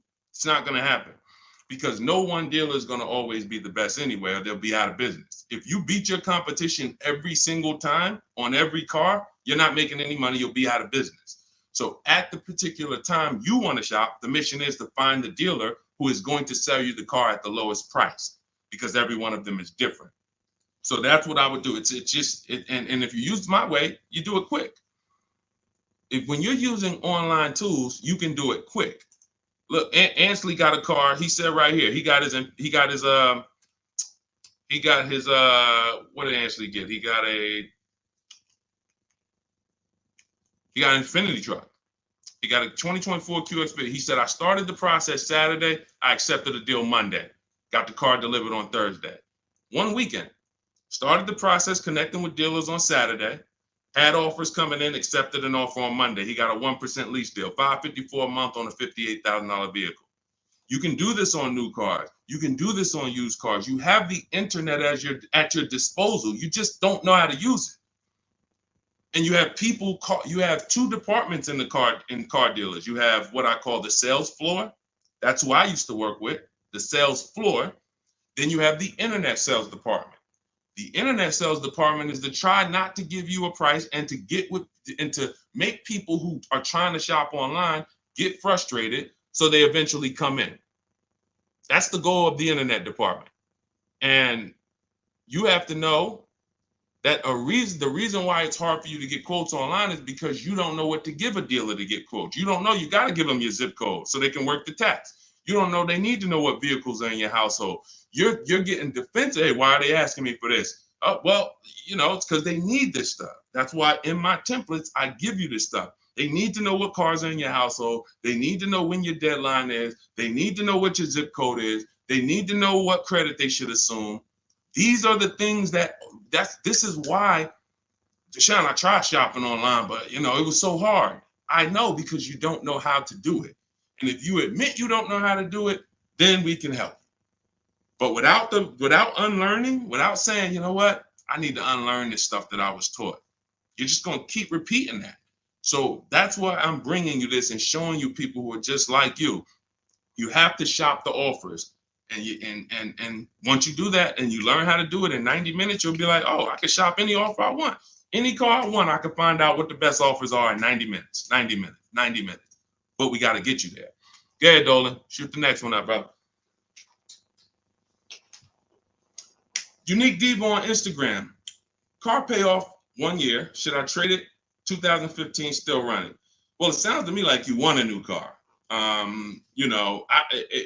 Look, the cost of replacement is expensive. If you're considering replacing your car, I always say it's always cheaper to keep it. It's always cheaper to keep it. If you can put, do you have a local mechanic? You should. Everyone who has a car, especially an older car, you should have a local mechanic. Why? Because a local mechanic is going to save you 50% off of what a dealership is going to go through. There's some people who religiously go to dealerships every time something on their car goes wrong or breaks. They go to the dealership. Even with engines. Yeah, Deshone, I put a new engine in and paid $10,000. Listen, local mechanics will actually save, they're worth their weight in gold. And so if I can keep my car running, that's what you want to consider. Now, you still owe money on this car. So you shouldn't be buying cars. You should be leasing cars. Because anyone who is replacing their cars while they still have a payoff should be leasing. That's a clear indicator. There's many indicators. I gave you one. If I'm not keeping the car 8 years, I should be shopping for a lease. If you historically replace your cars while they still have loans on them, you should be leasing, because you're paying all the time.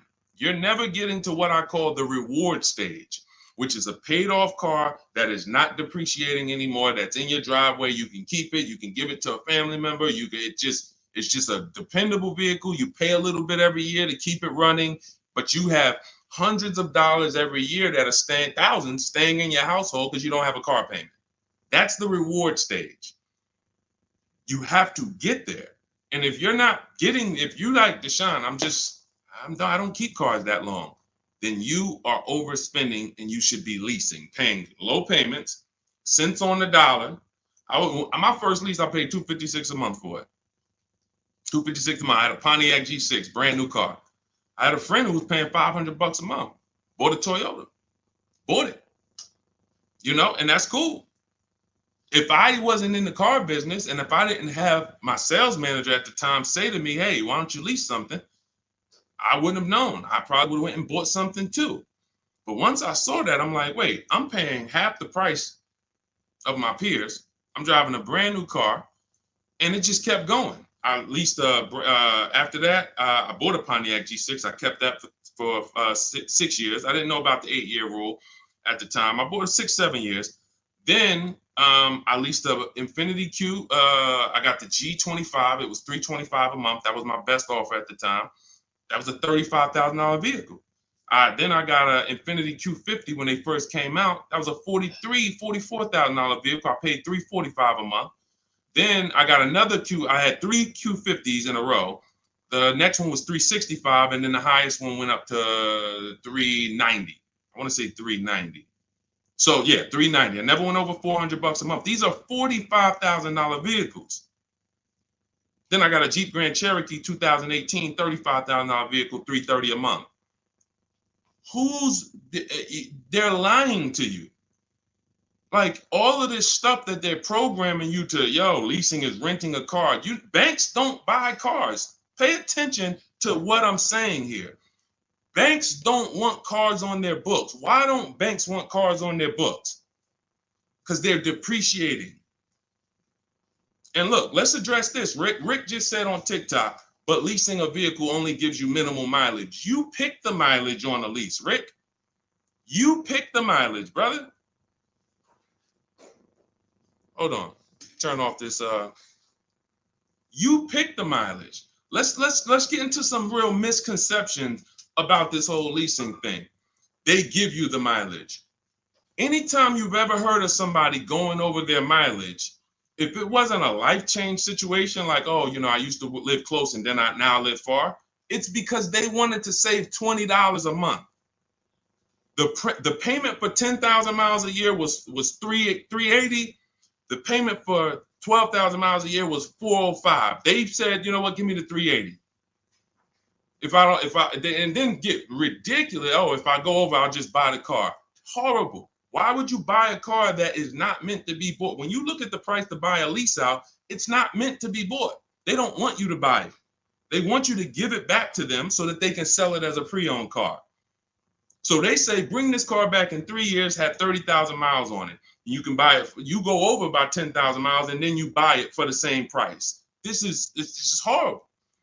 But it goes back to the fact you didn't pick the right mileage. The difference from 12,000 to 15,000 miles a year is $25, $30 a month. So when you're sitting there and saying, shoot, all right, give me the 12,000, knowing you drive 14,000 miles a year, you just ruined your lease experience. Don't blame the lease. Don't blame the lease. We have high mileage drivers getting leases. First dude that I ever saw with a high mileage lease is when I was a manager at Hyundai. He brought his car back, had 75,000 miles on it, like 72. I said, you lease this? He said, yeah, man, I don't buy cars. I don't keep them. I bring them back. I'm in sales. I'm on the road. Man, I pay my payment. I bring them back in 3 years, get me another one. I said, this is interesting. Because the dealerships didn't teach me this. My customers taught me this. My customers' experience taught me these things. I said, whoa, high mileage lease. I saw his payment. This dude was only paying $175 more a month than a normal car payment. $175 more a month, and he gets to drive 25,000 miles a year. But had he bought his car, he'd come in with 10,000, 12,000 negative equity. So, high mileage drivers, if there's high mileage drivers on here, you guys can ask questions specifically about leasing for you, and we'll talk to you. But man, I'm shouting from the hills and showing people proof that you cannot get a good deal if you buy your car, but you should have leased. People out here driving, we're out here driving cars, brand new cars for hundreds a month less than you. Because someone talked you into buying and said, well, but they're renting those cars. Yeah, all right, okay. All right, I've been renting cars then for the last 20 years of my life, driving brand new cars and keeping a lot of money in my household when other people are putting them into new and used cars. Okay, yeah, I'll keep renting it. Go ahead, Dolan. Shoot the next one up, brother. Quintel Jameson on YouTube. Can you talk about the best process for turning in a lease and getting a new lease? First thing you want to do is do an equity assessment. Do you have any money you can make on that lease? Step 2 in my book, after we decide whether we're going to buy a lease, you already decided you want a new lease, so you check off step 1. Second step is, do I have equity in my lease? All through the pandemic, we had people selling leases. I helped hundreds of people that I know about sell leases for $7,000 to $10,000 to $12,000. A lot of them you can see in my older videos. They say, yo, man, you helped me make 7 grand. Yo, I sold 2 leases. I made 15 grand. My mother sold her lease. She made 10 grand. I sold my Jeep Grand Cherokee lease. I made $9,000 back then. But that's when all the resale values were high. So so we're not making that much anymore, but there's still an opportunity to have equity. And if you drop off your lease without doing an equity check, then you literally are giving money to the dealer. We have to do it. And here's how you do it. You call your bank, you ask them what your payoff is. Once you get your payoff, then you call and you go to these 6 websites. You do this in 20 minutes. Go to Carvana.com, go to CarMax.com, go to Driveway, go to KBB Instant Cash Offer. That's going to connect you with a local dealer online to put a price on your car. All of this stuff is instant. And these are all companies that you go to, you look at they look at your car, they say, okay, looks good. They go to the accounting office, they come back and give you a check. It's that simple. AutoNation and Car Gurus, we get 6 offers because everything we do is a bid. Like in the Cars from Home way of getting cars, the way we guarantee we got all the money and we saved all the money and we paid less than everyone is we get bids. Online systems allow you to get bids. When you shop on Amazon, that's a bidding system. That's a bidding system. The real estate market at large is a bidding system. They use competition to create the price. The only industry that doesn't is the car industry, but we do it. Cars from Home, we do it. So you're going to get those 6 offers and you're going to see, can I break even selling this car? Can I make $1,000, $2,000, $3,000 selling this car or more? Some of you have a lease and you didn't drive that much. Deshone, I had the lease. I only put 5,000 miles on it. You should be selling that lease and putting some money in your pocket before you go into your next lease. So, I know there's a lot of people on here. You might have didn't know you could sell a lease. Type a question mark if you didn't know that you could sell a lease. Sean, I never even knew I could sell a lease. Type a question mark. Type a question mark. First thing we ever do before we return a lease, because we are not going to depend on a dealer. I see you, Stephen Romero. Thank you for being honest. I see you, Jason Wilson. If you didn't know you could sell a lease, how much does that cost you? How much does that cost you already? I see you, Rick. Shout out to the people being. I see you, Stino. Cat Mom. I see you, Quintel.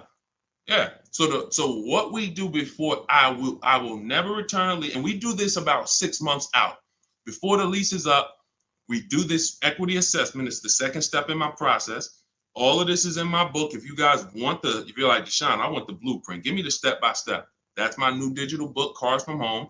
Anyone on Instagram, you comment 1, I'll send you the link to get it for 75% off. If you download it immediately, you could be reading it today, using it, getting a car next week. Same thing on Facebook. Type the number 1. I'll DM you a link to get it at 75% off. And if you're on TikTok, go to my TikTok bio. Now, this is only for 30 minutes. This is a welcome offer for my new book. This isn't like, oh, we don't, just 75% off. This is what I do as a welcome offer for everyone to give you an opportunity. You won't pay the normal $97 price for the book. You'll get 75% off of that. And you'll have the strategy step by step. And on YouTube, we have a comment pinned for you. So you want to get your payoff. But now, very important, Quintiel, when you go on those websites I just mentioned, those 6 websites to get those offers, when they ask you, do you own the vehicle? Are you leasing it? Or are you financing it? Just type own. You want to know, what would you pay for the vehicle? When you call your bank, you're going to ask them, do I have a third-party restriction? So you're going to get your payoff. You're going to ask them, do I have a third-party restriction? If they say no, that means you can sell direct to the highest bidder.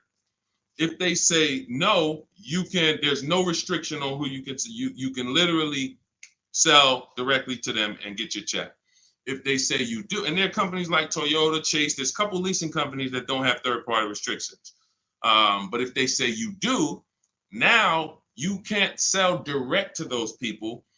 You can sell direct to a dealer that makes the same brand. So if Honda has a third-party restriction, you can sell to a Honda dealer. And that's when we have conversations with a used car manager. Again, we don't talk to salespeople, y'all. We don't talk to salespeople. They're here to make your life hard because they're trying to fight for their money. and it's all good. I give you ways to, that's why the book is called Cars from Home, 7 Steps to Saving Time, Money, and Avoiding Dealerships. You need to avoid dealerships. When you're in a battle, a sparring battle with a dealership or a salesman, you're going to lose. It's a psychological war, and they do it 3-4 times a day. You do it 3 times, you do it 1 time every 3 years. So when the way I'm teaching you to do it, I'm never sending you to do battle with these people. So if you have a third-party restriction, we're now calling local dealers asking for the used car manager. We're getting offers from them, and then we're going to sell our car direct to them. And that's how we're going to get our equity out. That's if we have equity. That's the equity assessment process. That's how some of you are like going to pick up, that one strategy alone is going to pick up $2,000-$3,000 for some of you. Everyone doesn't have equity. But if you didn't know about equity, just that one strategy is going to pick up $2,000, $3,000, $4,000 for some of you. And over the course of your lifetime leasing cars, that's going to be worth more than that. Because some of your cars will have equity, and some of them have a lot of equity, and some of them have no equity. But if you don't know about it, every single car that you give back to a dealership, you just gave them $2,000, $3,000, $4,000. And then you wonder why they say, good news, we got this deal done for you. You don't even have to put any money down. Yeah, because they're using the money from your old car. So once you assess your equity, that's when we go into shopping for the new car. We got to see if we have equity first before we think about shopping for our new car. That's step 1. Okay? Do that before anything. All right, Dolan, cue the next one out. See, I'm not going to give her, if y'all notice, I'm not going to give her the whole playbook.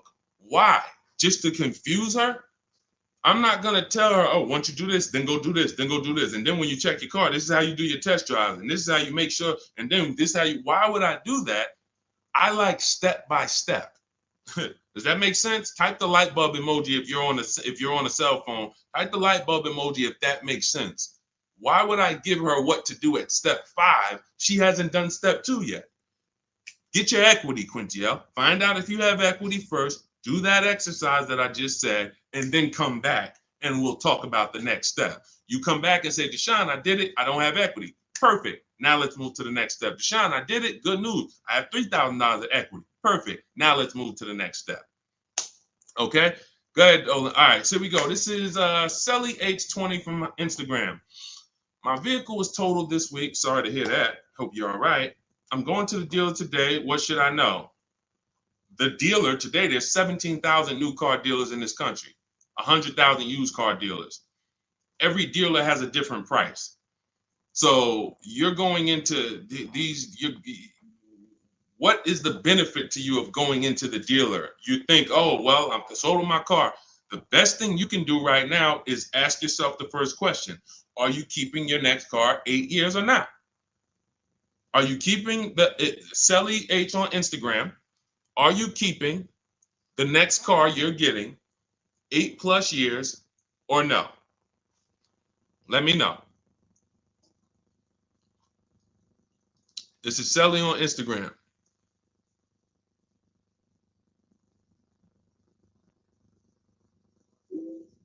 This is the first question. I want to give her time to ask. See, car buying, to pay the prices that you want to pay. It's not one step. It's not just give me this one jumbo step. No, it's a series of steps. It's a series of steps. And I think we live in a world right now that has programmed people to think, oh, I'm going to microwave my way to this whole car deal. Put it in the microwave and somehow I'm going to come out and pay less than everyone else. That's not how it works. You try that, you're going to pay more than everyone else, like all of these people out here who 9 out of 10 people going into a car dealership. If I was able to say, hey, how you doing? I see you just got your car. How you doing? My name is Deshone. They call me Deshone the Auto Advisor. You mind if I take a look at your car deal? You mind if I just take a look at your paperwork? Sure. 9 out of 10 people, I would say, all right, let me ask you a question. If I bet you $1,000 right now that in 48 hours I could find a deal way better than this that you just paid for, this contract that has your name on it, this is your monthly payment, this is how much you just gave them. Would you bet me $1,000 I can't find a deal way better than this? Not even close, thousands less than this. Most people are not taking the bet. And that's because they don't have confidence in their car deal. There's nothing else in life that you do this with. There's nothing else. You will never start a business and be like, oh, I started this business. Me and my family put up 50 grand for it, and be like, all right, well, did you do your due diligence? Did you, you would be like, yeah, we got an attorney. We did some consult. We took our time. It was a big decision for us. But a car, same 50,000. I'm going to go into the deal. Oh, and I want to make that deal today. It's programming. That's why I represent the unlearn, relearn brand, because I found when I first started teaching this, if people weren't willing to unlearn, those are the people I couldn't help. But the people who, they text me, unlearning. If you're unlearning, type the letter U, unlearning. This stuff is programming. And so I want you to really get out of that programming and realize that your safety is right at home. If you realize that everything that is going to save you money on your next car is right here in your living room, it's right in your office while you're at work. If you're traveling and you got an internet connection and you're like, man, I can make a deal from the airport. That's what it's about. The place you do not want to be is in the dealership trying to make a deal. There's no leverage there. There's no ability for you to shop competition there. And that's where everyone is overpaying at. Okay, we just talked about, Brandy, how to assess equity. If you're on YouTube, you can jump on it, watch the replay, or on the replay on Facebook. The only place the replay doesn't get posted is TikTok, but on Facebook, Instagram, or YouTube, you can see the replay. We went over how to do the equity assessment, how to call your bank, how to go on the websites, what to put on the websites to see if you have equity in 20 minutes. It literally takes 20 minutes to get those 6 offers. Go ahead, Dolan, shoot the next one up.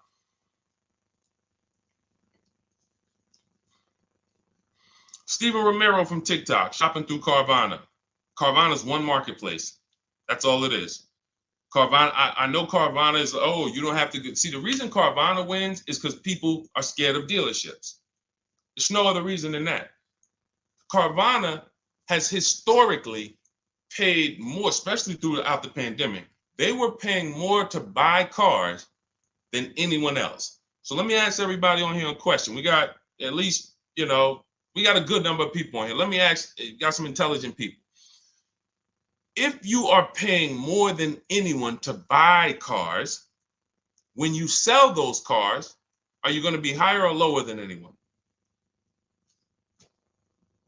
If you're paying more than everyone, you're paying more than dealerships to buy cars. Everyone was selling their cars to Carvana, selling their cars to CarMax.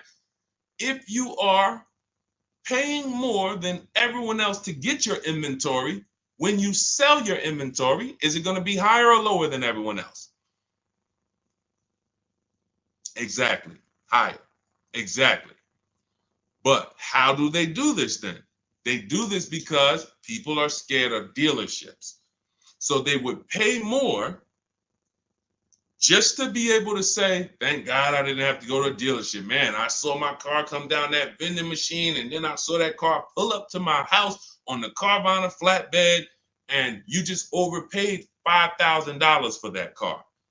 They charge you for their service. Hey, to avoid going to a dealership, listen, we're not giving you the best price, but we are giving you the best experience. In our case, there's tons of dealers who will deliver a car to you. There's tons of dealers who you can have the same experience with. Every time we get a car, we have the same Carvana experience. My experience, the people who, look, everybody who you're going to see me go after right now, and if you hop on YouTube, you'll see this. Look, Tosha's experience, just like Carvana, did it from home. Look, Vincent got his used car, 43% off, 3-year-old Lincoln, 43% off the original price. Got it on, got it from home. Look, Ansley, we already went over Ansley. Sean saved 20 grand on his F-150 from home. That's a Carvana experience. Look, Rosalie, we already talked about her. Carvana experience. Look, Jen got her Subaru, leased it from home. You can give yourself the Carvana experience without paying the Carvana price. And when you're shopping for a used car, Carvana is just one marketplace. You also need to open up CarMax, Driveway. In my book, I have what's called the multiple marketplace strategy. The way you shop for used cars, the way we shop for them, is different than the way we shop for new cars. New cars, we use a strategy called the 25 to 5. That's when we reach out to 25 dealers. So we're shopping for a Toyota. We're going to reach out to 25 Toyota dealers online. We do this in 20 minutes. We send them our templates. All of that is in my book. It's a digital book. You copy and paste my template. So you do need to be able to copy and paste. Let me preface that. Do not get my book if you're not familiar with copying and pasting and emailing. I got to preface that. I know people, Deshone, isn't everybody good with that now? No, everyone's not good with that. I've been doing this for 3 years now. I know everyone is not able to copy and paste and just send emails. You know, everyone, that's just, so I have to preface that. But that's how we reach out to new car dealers. We're going to reach out to them for leases and for new cars online using scripts, and we're going to get 5 offers with the scripts. With used cars, it's totally different. We're not reaching out to 25 dealers. Every dealer has their inventory on a marketplace. If they don't have their inventory on a marketplace, do not shop for it. Don't talk to them about it. If they don't have that inventory in a place where it's in a competitive environment, I don't want to talk about it. Who saw the video when I was in the car dealership and I said, this is a used car, it doesn't have a price on it. I was in the car dealership and I said, look, anytime you see a used car, if it doesn't have a price on it, you know, don't negotiate on it. If you saw that, type I saw it.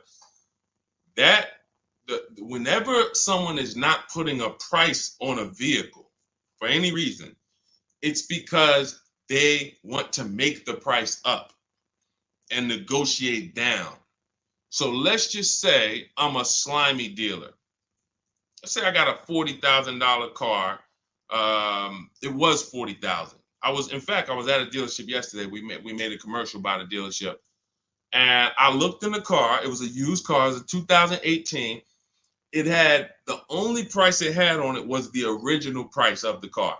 So it had literally, it was around a $40-something thousand car. It didn't have a used car ticket, $22,000, nothing like that. So it had a $40,000, and it had all the stuff that was in the car, original. But it's a 2018. So what happens when a person says, hey, how much you want for that car? And there's no internet that they're comparing that to. They're going right on there and just saying, okay, that person has a great opportunity to make up a price and say, well, you know, we're asking $24,000 for it, but you know, our asking price is $24,000. Oh man, that sounds a little high though. You know, it's 2018. You know, you can't do no better than that. You know, I mean, what you have in mind? You know, I'm trying to be around 20. You know, I'm thinking closer to 20. Then I don't know if I could get to 20. I might be able to get. See if maybe we could like split it, go up the middle. You know, between, you know, like around 22, something like that. Why don't we take the car for a ride? Let's see if you like the car. You're already in the mouth of the snake. You are literally a mouse in the viper's mouth. Once you've already agreed to talk about a car that doesn't have a price on it, you're done. Because let's just say if that same dealer had to list that car online, that car might have been listed for $18,000. But because you walked in and started talking about it and say, hey, well, you know, what do you think? This is how people leave happy. Man, you know, let me ask you, honey, you get home with your wife, like, you think you got a good deal on this? I think so. I think the guy worked with me because, you know, they said they was asking 24. And you know, I went in there and you know, we made a deal about 22, a little under 22. He took off 2,000 from me. No, he didn't. There was no real price. So this is why you want to be on marketplaces where all the prices are listed. Cars.com, cargurus.com, carfax.com, carmax.com, carvana.com. That's one of them. 8 market, eBay Motors. One more, Driveway. So there's 8 marketplaces, 8 major marketplaces. And you want to sit back and shop for your car like you be shopping for a TV on Amazon. And you'll realize once you start doing this, you'll see The same car that was at my neighborhood dealer that I liked, there's 50 of them within 100 miles of me. There's 50 of them. In fact, once I pull a Carfax, I'll see that one didn't even have a good Carfax, the one I was looking at. That one didn't even have the service records that I want to see. These are the things, this is why shopping marketplaces make sense. You want to shop, I talk about this all the time. It's called my multiple marketplace strategy. I made videos about it. I've been posting about this since I came to social media. Marketplaces.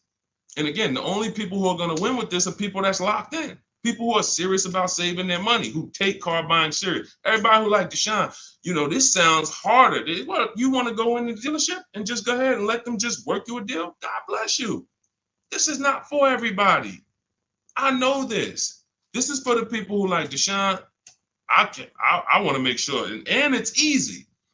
All the people who you see me showing you, Jared, all of these people that's posting their cars, Teddy, if you're on YouTube, you can see this stuff. These people are never going back to the old way of shopping. We are never going back because this is so much easier. And once you get it and be like, man, shopping online is a million times easier. I don't have the anxiety and there's nobody pressuring me. Oh, all of these people are competing, sending me emails. Hey, can we do this? Hey, what if I get to this? What if I get to... They're never going back. And that's the world I want you to come to. I want you to unlearn that old world, come over to the new world. Go ahead, Dola, shoot the next one up. I think we hammered that point home because we get that question probably every day. Carvana, something about almost every stream, somebody said, hey, what about Carvana? It's one marketplace. And they're 99% of the time, Carvana is going to be the highest price for any car you're looking for. 99%, not 100, not 100. 99%. RL, looking to finance a Toyota 2025 Camry. Should I purchase the extended warranty? It's a great question. RL said he's looking to purchase a 2025 Camry. Should he purchase the extended warranty? So a warranty is a risk product. It's risk assessment. I might buy something and I don't use it. The key to understanding if you should get a warranty is to ask yourself, how expensive is it to fix this car? And does this car have a high likelihood of things going wrong? Give you an example, a Toyota, Honda, as long as you get a good one, and in his case, he's purchasing a new one, they have a history of inexpensive maintenance, and they have a history of things not going wrong. I wouldn't get a Toyota extended warranty. Why? Because the $1,800 or $1,500 or $2,000 I'm going to pay, I have to get that money back and then some to make it work, to make it worth it. That means $3,000 of things need to break on that Toyota for that warranty to have made sense for me to get. Now, on the other hand, when I work with Mercedes, some of you know I worked with Mercedes for 5 years. Every time I would have a client who was getting a Mercedes, I would ask them, how many years you keeping the car? If they said they were keeping it a long time and they weren't going to lease, then I would tell them after we made the deal, buy as much warranty as you can afford. That was and some of my clients in New Jersey, they can attest to that. That was I was very unapologetic about it. Buy as much warranty as you can afford. Because when something breaks on a Mercedes-Benz, nothing is less than 4 digits. There is no, oh, this broke. It's only going to cost us $400 to fix. Nope. So the price of the extended warranty on a Mercedes-Benz or a BMW or a Porsche or anything that has a high, and I have this, we handle this in my book in step 6. This is in the paperwork and protection step. Everything is accounted for. So everything on this stream I'm teaching is out of my book. It's everything. So when we're looking at, and where does this vehicle rank in terms of repair costs? Is it on the higher side? If so, the warranty makes more sense to get. If it's on the lower side, warranty makes very little financial sense to get. And that's how we gauge getting extended warranty. It's a risk assessment. All right, good question though. Very good question. All right, go ahead, Dolan. Shoot the next one up. Too Cool 09 from TikTok. Should I buy or lease a vehicle through my LLC or through myself, or does it matter? This sounds like you don't have a business where the actual car is being used. If you, a realtor, for an example, and could y'all double tap, keep double tapping the screen, keep running those likes up. I appreciate y'all on TikTok. Every time y'all double tap the screen, y'all run the likes up and keep them moving. TikTok continues to tell people about the broadcast. And shout out to the sharers. I appreciate you. Matter of fact, I got to jump off of here because what I'm going to do is, no, I'm not going to jump off now, but I have to do something. Somebody who shared yesterday, I got to go to my DM and I got to send her, I'm literally just talking notes to myself. Okay, so big talk about buying in LLCs lately. Big talks. You know, you see videos about it, get caught through your LLC. There's going to be tons of people audited who had cars in their LLC, writing certain things off and are not using the car for business. It's going to be very, very bad. It's coming because the IRS may come later, but they come. When they see, okay, we see people getting all these cars, they know the social media videos and people just putting cars in the LLC. If you are a realtor, for an example, when I was with the dealerships, I dealt with a lot of realtors. Came in, put cars in the LLCs. Why? Because they're on the road. They're using the car for business. They're writing off certain things, be it the maintenance, be it the repairs, or they're writing these things off. Why? Because it's actually business being done with the car. On the opposite end, you have people who have no business at all that involves that car. They're not traveling with that car to clients' houses. They're not doing it, but they want to buy the car and they want to write off tons of stuff or have some type of tax advantage. And now, I'm not a CPA, I'm not an accountant, I'm not giving you tax advice. I would just tell you that if your business does not involve a car or travel, I'm not going to ever tell you to put a car in an LLC name. Now, you talk to your accountant about that, talk to who does your taxes, but that's really the basis of if I should get a car in my LLC or not. Does my business do business with a car? That's it. And after that, you decide, how long am I going to keep the car? Then it goes back to the most important question. How many years am I going to keep the car? 8 or more, I'm going to buy. Less than 8, I'm going to lease. That's it. That's it. A lot of audits are coming. I'm telling you. You see the PPP loans. It took a while, but people are going to jail now. It's going to be the same way with these cars. People are not going to be able to pay some of these people getting Range Rovers. Yo, hey, I see you. You got this Range Rover. You wrote off like huge amount. Let me tell you, how much business was done in this car? Oh well, it's going to be it's going to be bad. That's why financial literacy is important, people. Okay, so all of this is out of my new digital book, Cars from Home, 7 Steps to Saving Time, Money, and Avoiding Dealerships. I can sit here all day for the next 2-3 hours talking about the strategies we use, the process we use, the system I created to help all of these people that I've been talking about in the broadcast save this money. You can see these deals, and some of you are going to go and you'll see, wow, I got that same car.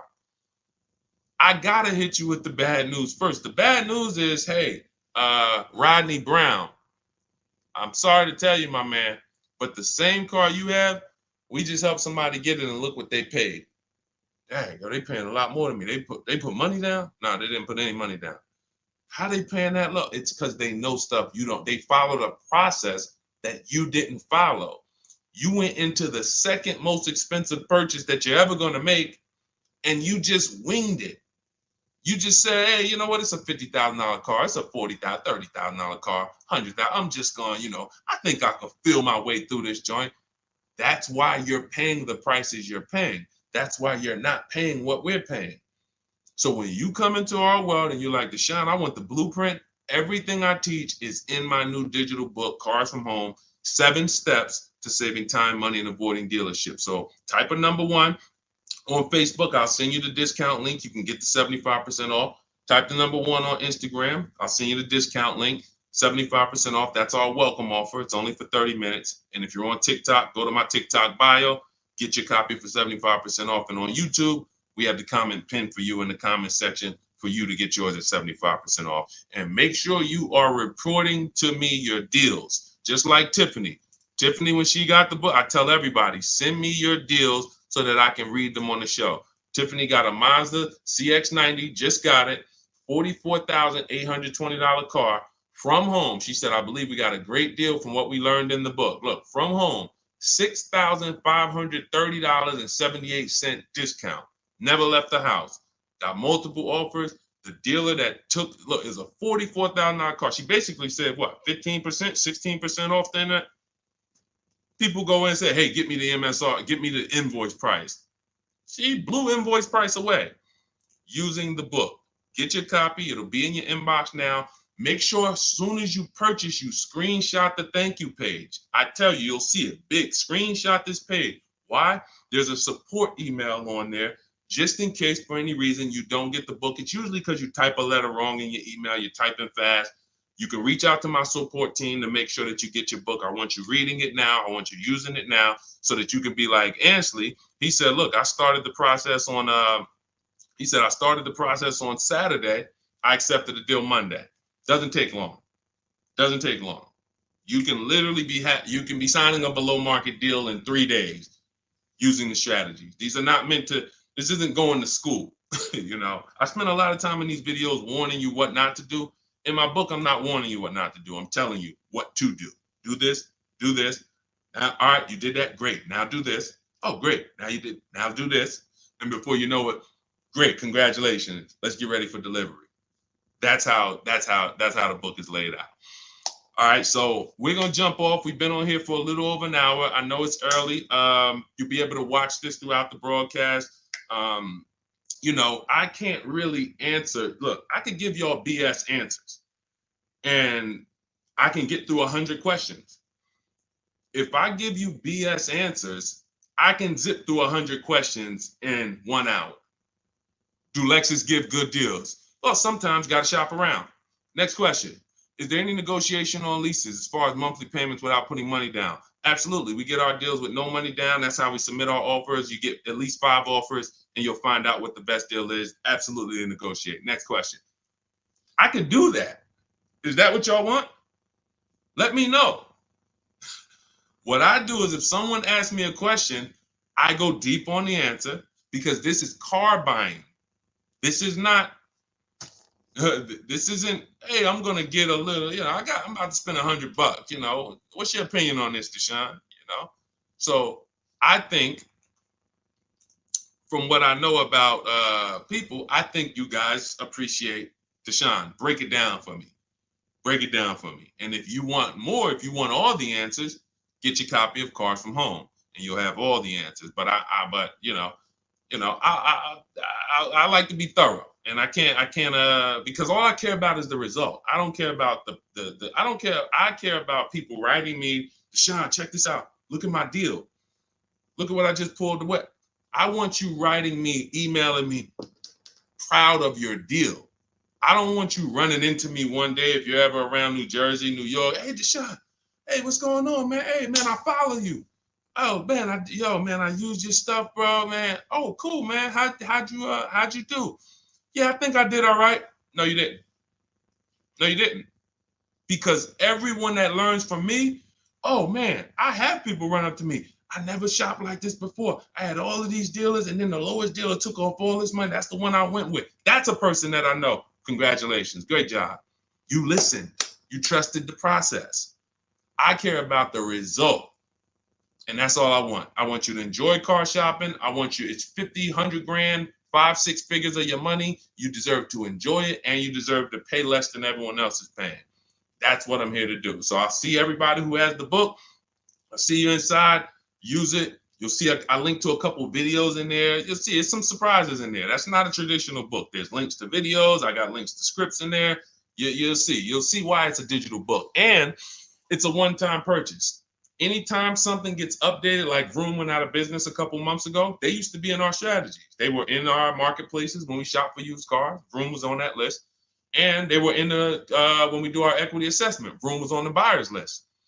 If I had mailed out a book, if y'all were buying a physical book for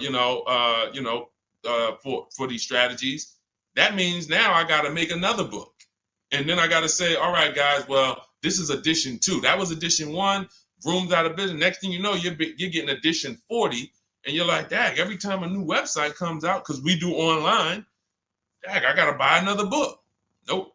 With Cars from Home, what we did, soon as Vroom went out of business, I went in, I updated the master file, uploaded it, all the thousands of people that have the book, and about 9,000 people have the book right now. So this is, you can go on Goodreads, you could type in the Cars from Home book online, you'll see, oh shoot, this book is out there. It's already 5-star rated. So this is what it's about. Results. Grab your copy in my Instagram bio or my Facebook bio, or everybody that types the number 1 on Facebook, I'll DM you the link exactly to get this discounted price. Everyone on TikTok, you go to my TikTok bio, click that website, and get your 75% off. And then on YouTube, we have it pinned in the comments. So use this stuff, win with it, write me with your deals, y'all. Stop overpaying. You don't want to be like these people out here. You don't. They're getting hammered right now. They think there's no deal. Oh, when is the market going to get better? It's never going to get better for them. It's never. They're going to keep doing the same thing. And it's sad, but that's not what we're here to talk about. Let's get you to paying less than everyone else. All right. So I'm gonna jump off, y'all. Have a great day. We'll be back for another stream, sometime next week. I'll see you soon.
Just hit that. Just take us live. All right, we're about to talk some serious car questions and answers.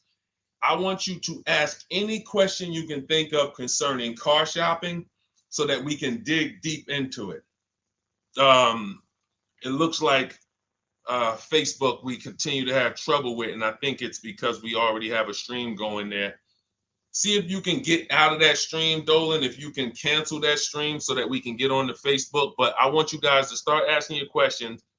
And Dolan, bring the first question in so we could get the show on the road. And then what we'll do is we can check the back end and try to delete the broadcast from Facebook so that we can get on Facebook. Okay, this is Sam from TikTok. So there's a car for $7,000. I want to sell my car worth $12,000. Can you explain that? Well, who are you selling your car to? If you say it's worth $12,000, then all right. We only get offers to find out what our car is worth. We don't use algorithm sites because that's worthless.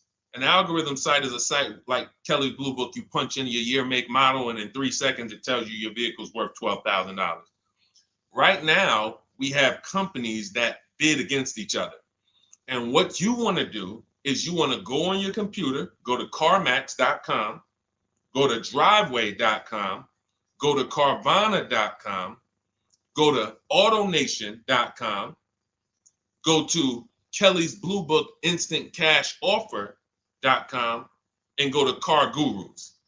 All of them will connect you to somebody or some major buyer who pays cash for cars immediately. Literally, quick inspection, drop your check, and you're on to you literally, it's that simple.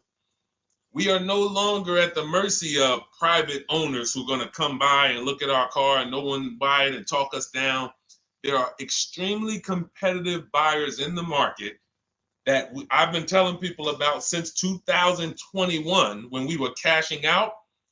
I was big on telling you guys during 2021 to 2023, during that whole pandemic run, cash out now, because the values of those vehicles will never see them again. So there are some people who cashed out, but that was also the beginning of showing people that you can sell to what is called institutional car buyers. And that is what stopped people from trading their cars.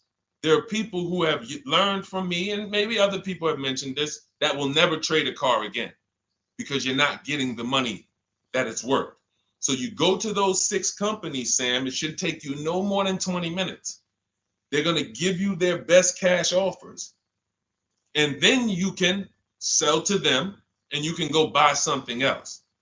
But what I want you to get in the habit of doing, everybody, is separating your transactions.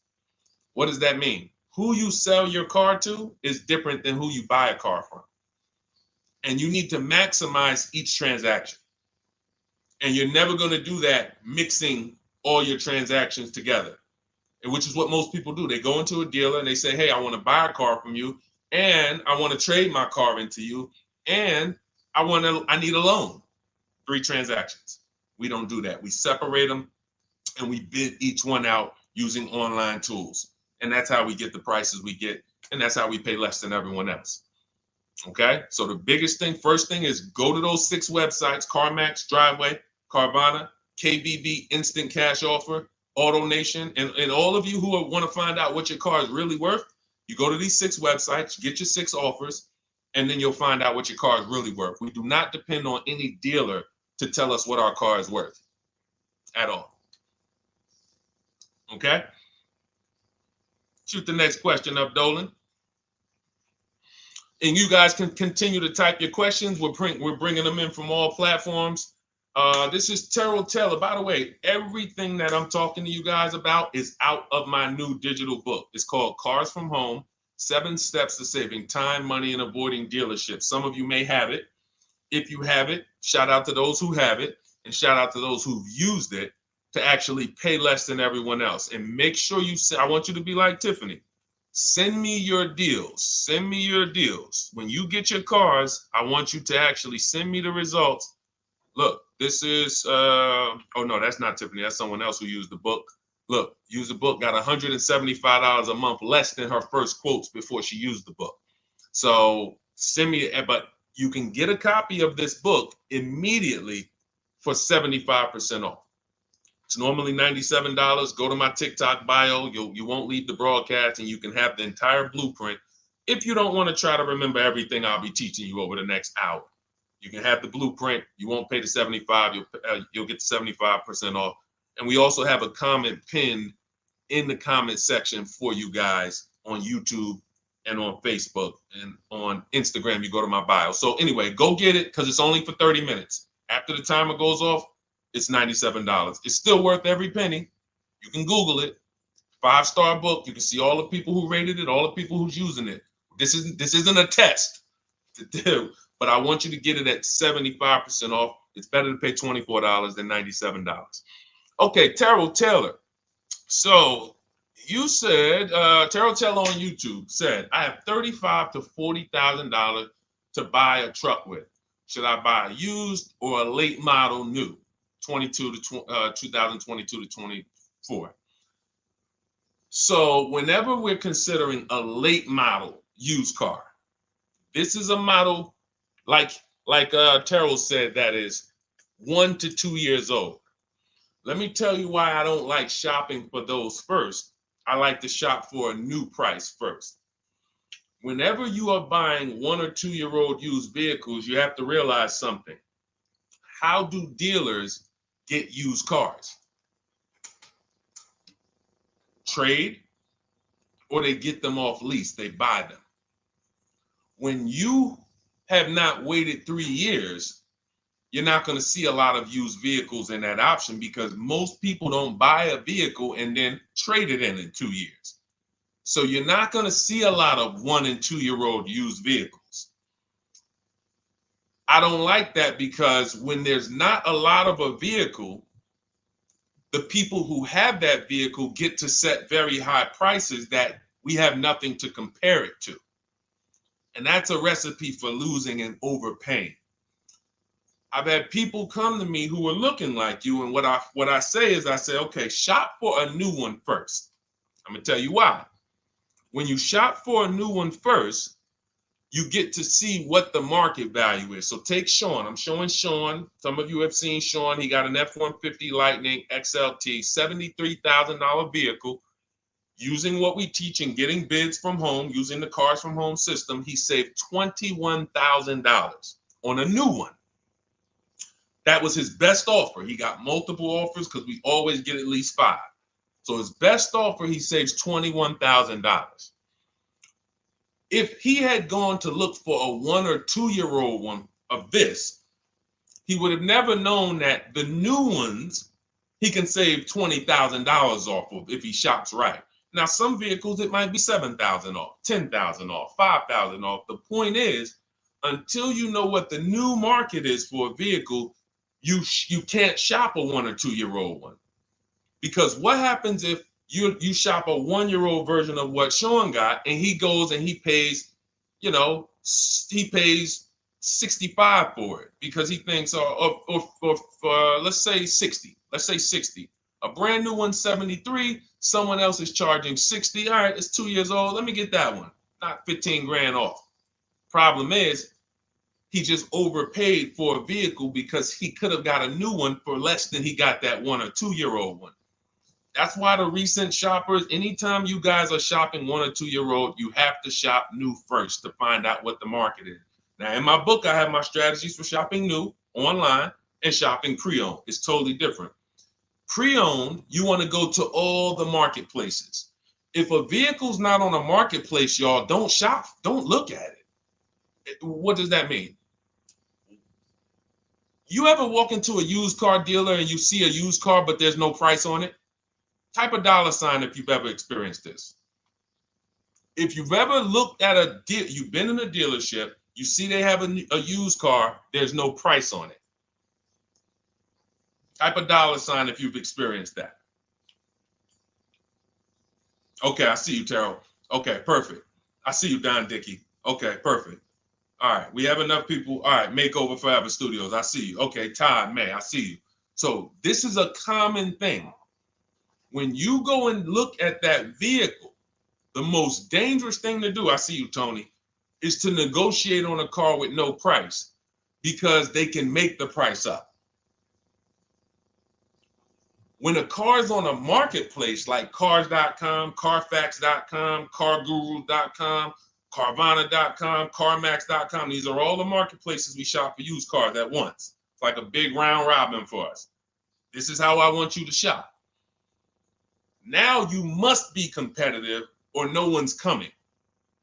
Now, there's some people who try to pull a tactic. They'll list a car for 20. They have no intentions on selling it for 20. But they want you to come in, and then they'll charge you more, fees, makeup fees, and all of that stuff. That's why we always call beforehand. But we know the power is online. The competition is online.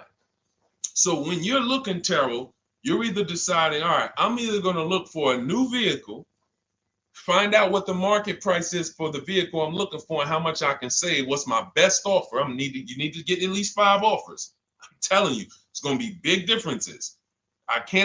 You have to prove this to yourself. Call around. If you want to do it manually, you don't have my book, do it manually, call around, speak to sales managers. You are going to see it's going to be a $5,000 to $10,000 difference minimum between all of these dealers' offers, minimum. And so then you want to look at the pre-owned options. Then you look at the pre-owned options. And the pre-owned options will tell you what the market is. And so this is only for you who are looking at recent model cars. If you're not looking at 1 or 2 year pre-owned, this doesn't matter. But those people have a little bit more budget, and that's okay. That's okay. But when you have a little bit more budget where you can look at a 1 or 2 year old pre-owned car, that means you have a little bit more money to lose if you make a bad decision. So that's what you want to consider, Terrell. Shop for the new ones first, depending on what your budget is, and then look at the pre-owned market and say, all right, where's the pre-owned market? But that 1 or 2 year old, you're not going to have a lot. Until that 3-year cycle comes and dealers can start buying those vehicles back off lease, you're not going to see a lot of vehicles. That's why I don't play in that 1 or 2 year old zone. It's just a dangerous zone to play in. Dealers know, oh, we're the only ones. Hey, we the only one that got this car within 50 miles. Let's charge this for it. And then they depend on someone who doesn't know the market to come in, pay for it, and you can literally overpay by 10, 20 grand and you won't realize it until, a couple years later. Okay, great question though. Great question, Terrell. Go ahead, shoot the next one up, Dolan. Type your questions, y'all. We're gonna get through as many as we possibly can in an hour. I see a lot of questions coming in. Let me try to speed it up. All right, this is Abigail from Instagram. How do I shop for cars and take test drives without feeling like I'm wasting their time? I'm nervous. Okay, first thing to realize, Abigail, you're a very considerate person. God bless you for that. You're about to spend 5 figures on a vehicle. Some of you 6 figures. I love the courtesy, but we are the prize. When you're shopping the way I want you to shop, some of you, this is your first time here. You don't even know, hey, who is this guy talking? I spent 14 years in the car business. 5 years with Mercedes, 5 years General Motors. I've been helping people buy cars and get below market deals since 2019, education-wise. I love it, but you deserve the experience. If you were walking into the mall to spend 15 grand, let's just call it 15 grand, how would you want to be treated? Like royalty, right? Right? So, but I'm going to answer your question, but I need your mindset. A lot of what we're discussing is going to be the right mindset. You are the prize. That's why I don't want you going to dealers begging for discounts anymore. I want you sitting at home making dealers bid. This is how we do test drives on new cars and leases. New cars and leases. This is how we do test drives. I have it in my book because it's that serious. You're either going to have a great test drive or you're going to have a horrible test drive experience. We call and we ask the dealer, who's the most experienced person there? Who does everybody like? Who's the person that, has been there for a long time, just has a great reputation? Oh, that's John. John is just, he's been here 20 years. Everybody loves him. Okay, can I speak to John? Hey, John. My name's Deshone. I'm interested in the Honda Pilot. I just like to test drive it. I'm in the process of deciding what I want. And, do you have this particular model? You have one there that I could test drive? John, because we asked for the best person, we're typically going to get somebody who is not going to lie, usually. Not a guarantee, but taking these steps, I know these guys. I've been in this dealership. I know most dealerships have one person there who has a good reputation and who cares about that reputation. If you're enjoying this content, hit the like button, y'all. And Keith, y'all killing the likes on TikTok. Shout out to everybody who's hitting the likes on TikTok, to double tapping the screen. Appreciate y'all. And shout out to everybody who hits the like button. When we get there, we meet with John, we test drive. John, thank you so much. Can I have your card? I'll leave you my information. And if this is the vehicle I want, I'll be in touch with you. Perfect. Oh, Deshone, we don't sit down? No, we never sit down. I'm telling you that there are things you must unlearn about the shopping process if you're going to win. And what does winning look like? Getting the most money off in the least amount of time. There's no leverage that you have when you sit down and try to negotiate with a car salesman. Every single dealer around you that wants to compete for your business, you can't talk to them while you're sitting in one dealer talking to a car salesman. That's why we don't do it. We get a card. Thank you so much. Listen, if this is the one for me, I'm going to give you a call. Simple. Pressure's off. There's no pressure in our system. You can't pressure us. That's what I want you doing. New cars, leases, that's how you test drive. 20 minutes, you're in and out. And I'm a car salesman at heart because that's what I am by profession. I would never develop a system that would allow you to waste car salesmen's time. I just wouldn't do it. I developed a system that when our people go get cars, look at Ansley.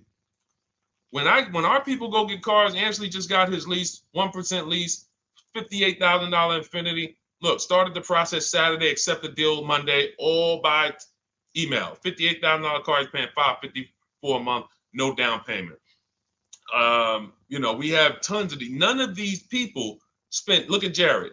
Lease like a boss, $569 a month down to $520. Volkswagen Tiguan, no money out of pocket. Let's go to a purchase. Pierre, pre-owned car purchase, got his 2022 Mazda, got a 20% discount off the original MSRP. This is 30 minutes. We are not spending more than 30 minutes in dealerships.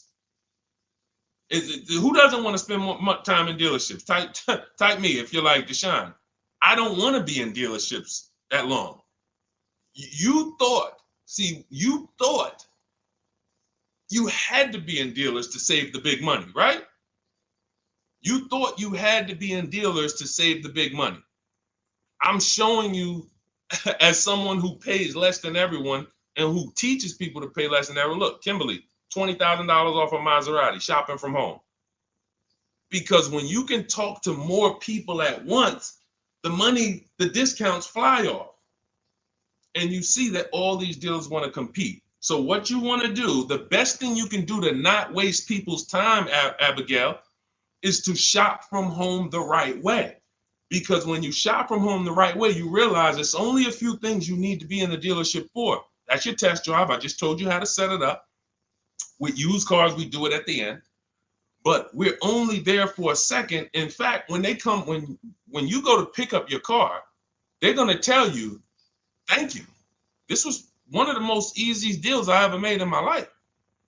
Because you came in, you emailed us, you knew what you wanted, you gave us the information we needed, we made you an offer, you knew what you were decisive. We have all these scripts. By the way, in my book, I have all the email scripts. You don't have to even think about what you're going to say. It's literally copy and paste, copy and paste, copy and paste, copy and paste when we're shopping for new cars and leases. With used cars, before I go to the next question, I want to hit on the used car process. Used cars, we must test drive at the end. We can't test drive used cars over here and then go and buy another used car over here. So what we do when we narrow our choices down on all these marketplaces to our top 5 favorite vehicles, we need to verify that there's no bogus fees. When I was shopping for my Infinity truck, I narrowed it down to 4 vehicles. But I'm going to tell you something that's the most. Who's bought a used car in their life? Type the letter U. I need you guys to program what I'm about to say into your brain cells for the rest of your life. Type the letter U if you bought a used car or if you plan on buying a used car one day. Type the letter U. All right. I see you, Michael. Don Dickey. Okay. Terrell. I see you, Blizzy. Tony. Okay. Lori. I see you. Victoria. Anybody who plans on this. Let me tell you how. Okay, let me tell you how. All right. See, when I'm about to reveal big stuff, I got to kind of see how I want to say it. The marketplaces that we go to look at used cars on, they're never going to tell us what a great price is. And I'm going to tell you why. The only thing that matters, let's say we're looking at 4 white Honda Accords. 4, they're all white. These are the cars we want. We narrowed it down. We're looking at 4. They all got similar miles, and they're asking price is $20,000. The marketplace is going to tell you what they think a good deal is based on algorithms. Based on all the vehicles listed on the market, this is a good deal. This is a bad deal. Here's what matters. How much was the original price of each vehicle? Why is this the only important thing? Because if we're looking at 4 white Honda Accords, but one of them was $35,000 when it was new, one of them was $39,000 when it was new, has a sport package, some special technology. One was $31,000 when it was new, one was $29,000 when it was new. What's the best value? What's the best value? You see how we clearly just went from, wow, all of these vehicles look the same, similar price, similar asking price. But once we found out, wait a minute, this one right here was $38,000 new. This one here has the cameras in it all around and the self-driving package, and it has the same asking price, or it's maybe $1,000 more. This is what I call the true value discount. The true value discount. And let me tell you why the marketplaces will never tell you this. Because if they advertise the true value discount, someone has to be at the bottom. In other words, when you're looking at Honda Accords, if you could go right to the true value, who's giving me the biggest discount off the original MSRP? That means the car at the bottom, they might be giving you no discount off the MSRP. We saw that during the pandemic. It was people selling, who remembers people selling Toyota Camrys, 3-year-old Toyota Camrys, for the same price as they were when they were new? There was some deal, everyone wasn't. I know a couple dealers, I know a couple general managers who run dealerships who are ethical. And they said, look, I don't care what the market does. I can't sell a used vehicle for the same price it was when it was new. I'm not doing that. Because when that customer comes back in 3 years to deal with me, I'm going to have to help them again. And if I buried them in their car, then I'm not going to be able to help them. But there were plenty of people who was. The true value discount is all that matters, which means we have to know what the car was new. We have to find the Maroni label. We have to go on the Carfax. We have to go to where the window sticker is and get the original price. And then we'll clearly see, oh, that's the best used car. And no one else shops like that. No one else shops like that. If y'all get that, type dollar signs. If you get that, what I just said, type dollar signs. That is what is important, not what they tell you is a good deal. So going back to me, when I got my Infiniti truck, 4 vehicles, all in a similar price range, all white. They were between $1,800 difference from each other, similar miles. But once I found out that one was 46,000 new, one was 48,000 new, one was 52,000, and the one I ended up getting was 54,000. That separated it. The one that was 54,000 new, they were giving me a 42% discount asking price. These are things that help you cut through the mess, the smoke and mirrors of the car business. In order for you to win and pay less than everyone else, you have to cut through the smoke and mirrors. That's what I'm great at showing you because I was in the business. So these are the things that, again, if you say, Deshone, I need the whole blueprint. I need to give me the step-by-step. Leasing, used cars, high mileage, new cars, give it to me step-by-step. That is my new digital book. It's called Cars from Home, 7 Steps to Saving Time, Money, and Avoiding Dealerships. It'll be in your inbox in literally 5 minutes, and you get yours for 75% off. Support yourself and support your family by getting your copy. Go to my YouTube comments. We have a link right there pinned for you guys. We have a link in the Facebook comments. Get your book for 75% off for the next 30 minutes. You'll see a timer on the page. Now, if you're on TikTok, click that picture of me and go to that link in my TikTok bio and click the one that says 75% off to activate the 75% off link. Get your book so that you never have to wonder about this. Now, we're going to continue, but I just know as we answer more questions, some of you are going to forget that. What we just went over in the last 10 minutes, this next question, you're going to forget all of that. All right. Now, Dennis Gamister from Instagram, on a lease agreement, does the deal use the MSRP or the discounted price? So when we're shopping for leases, this is what we do. We get all our offers this is how we construct our offers. If you've ever looked on these commercials and you saw, well, Deshone, when I look at leases, though, it seems like, one, they limit me on miles. And then I also see that they want a bunch of money up front. You are correct. But they only limit you on miles according to the miles you told them you were going to drive. They don't pick the miles for you. We select the miles. And what ends up happening is people will, because they typically don't know how to shop, they're negotiating. They'll say, all right, well, my payment's $400. That's my budget. I drive more than 10,000 miles a year, but I guess I'll just take the 10. Instead of paying $20 more to get 12, they'll take the 10, and then they'll say something like, if I go over, I'll just buy it. Horrible idea. Absolutely catastrophic idea. Or if I go over, they blame the lease. They literally will get the penalty, get the bill for the 6,000 extra miles that they used, and they're charging them 25 cents a mile now, and say, man, this is why I don't want to lease, because they limit me on my miles. No, they didn't.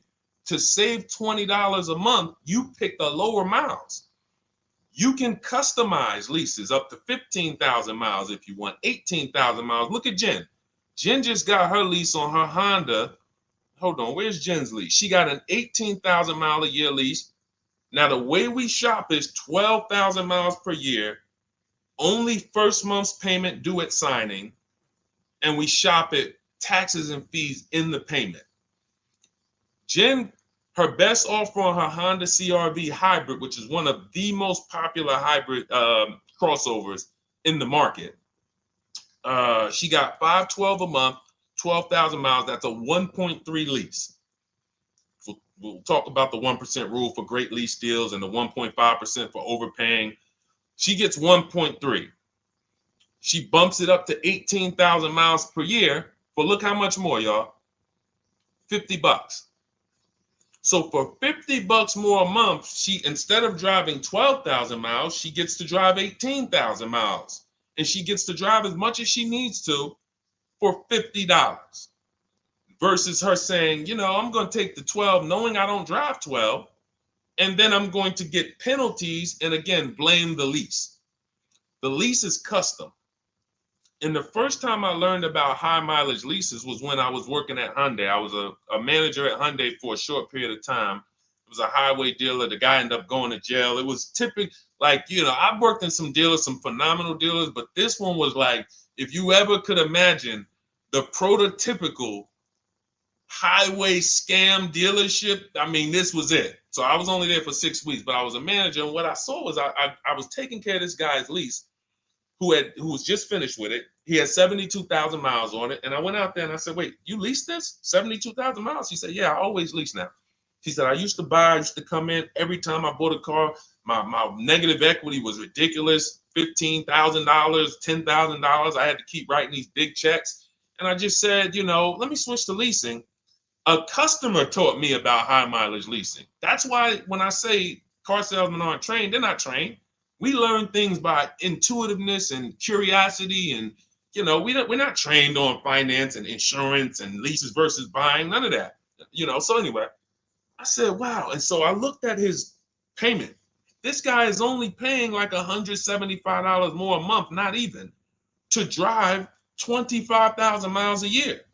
So if a normal Hyundai lease was $299, he's paying $450, $475, and he's driving 25,000 miles a year. Boom. Drops it off. Boom. No negative equity, none of the trash that most high mileage drivers are dealing with. So when we are shopping for a lease, we have to shop with our template. Whenever you're getting your lease quotes, it's 12,000 miles a year, first month's payment only due at signing, taxes and fees in the payment. Assume tier 1. That's what we blast out. In my book, I have something called the 25 to 5 strategy. We connect with 25 dealers online. You use my email scripts, copy and paste. We're going to get 5 offers. This will take you. You saw Ansley. He said, I started it Saturday. By Monday, I accepted a deal. This doesn't matter. This is a 24, 48-hour turnaround to start getting offers on these vehicles. Now, once we're looking at offers, we take the MSRP. We take the monthly payment. We divide it into the MSRP. So let's just say we're shopping for a vehicle. It's $40,000. One of our offers is $400 a month. $400 a month. No money due at signing. Just $400. We drive off. We divide that into the MSRP, not the selling price. The MSRP.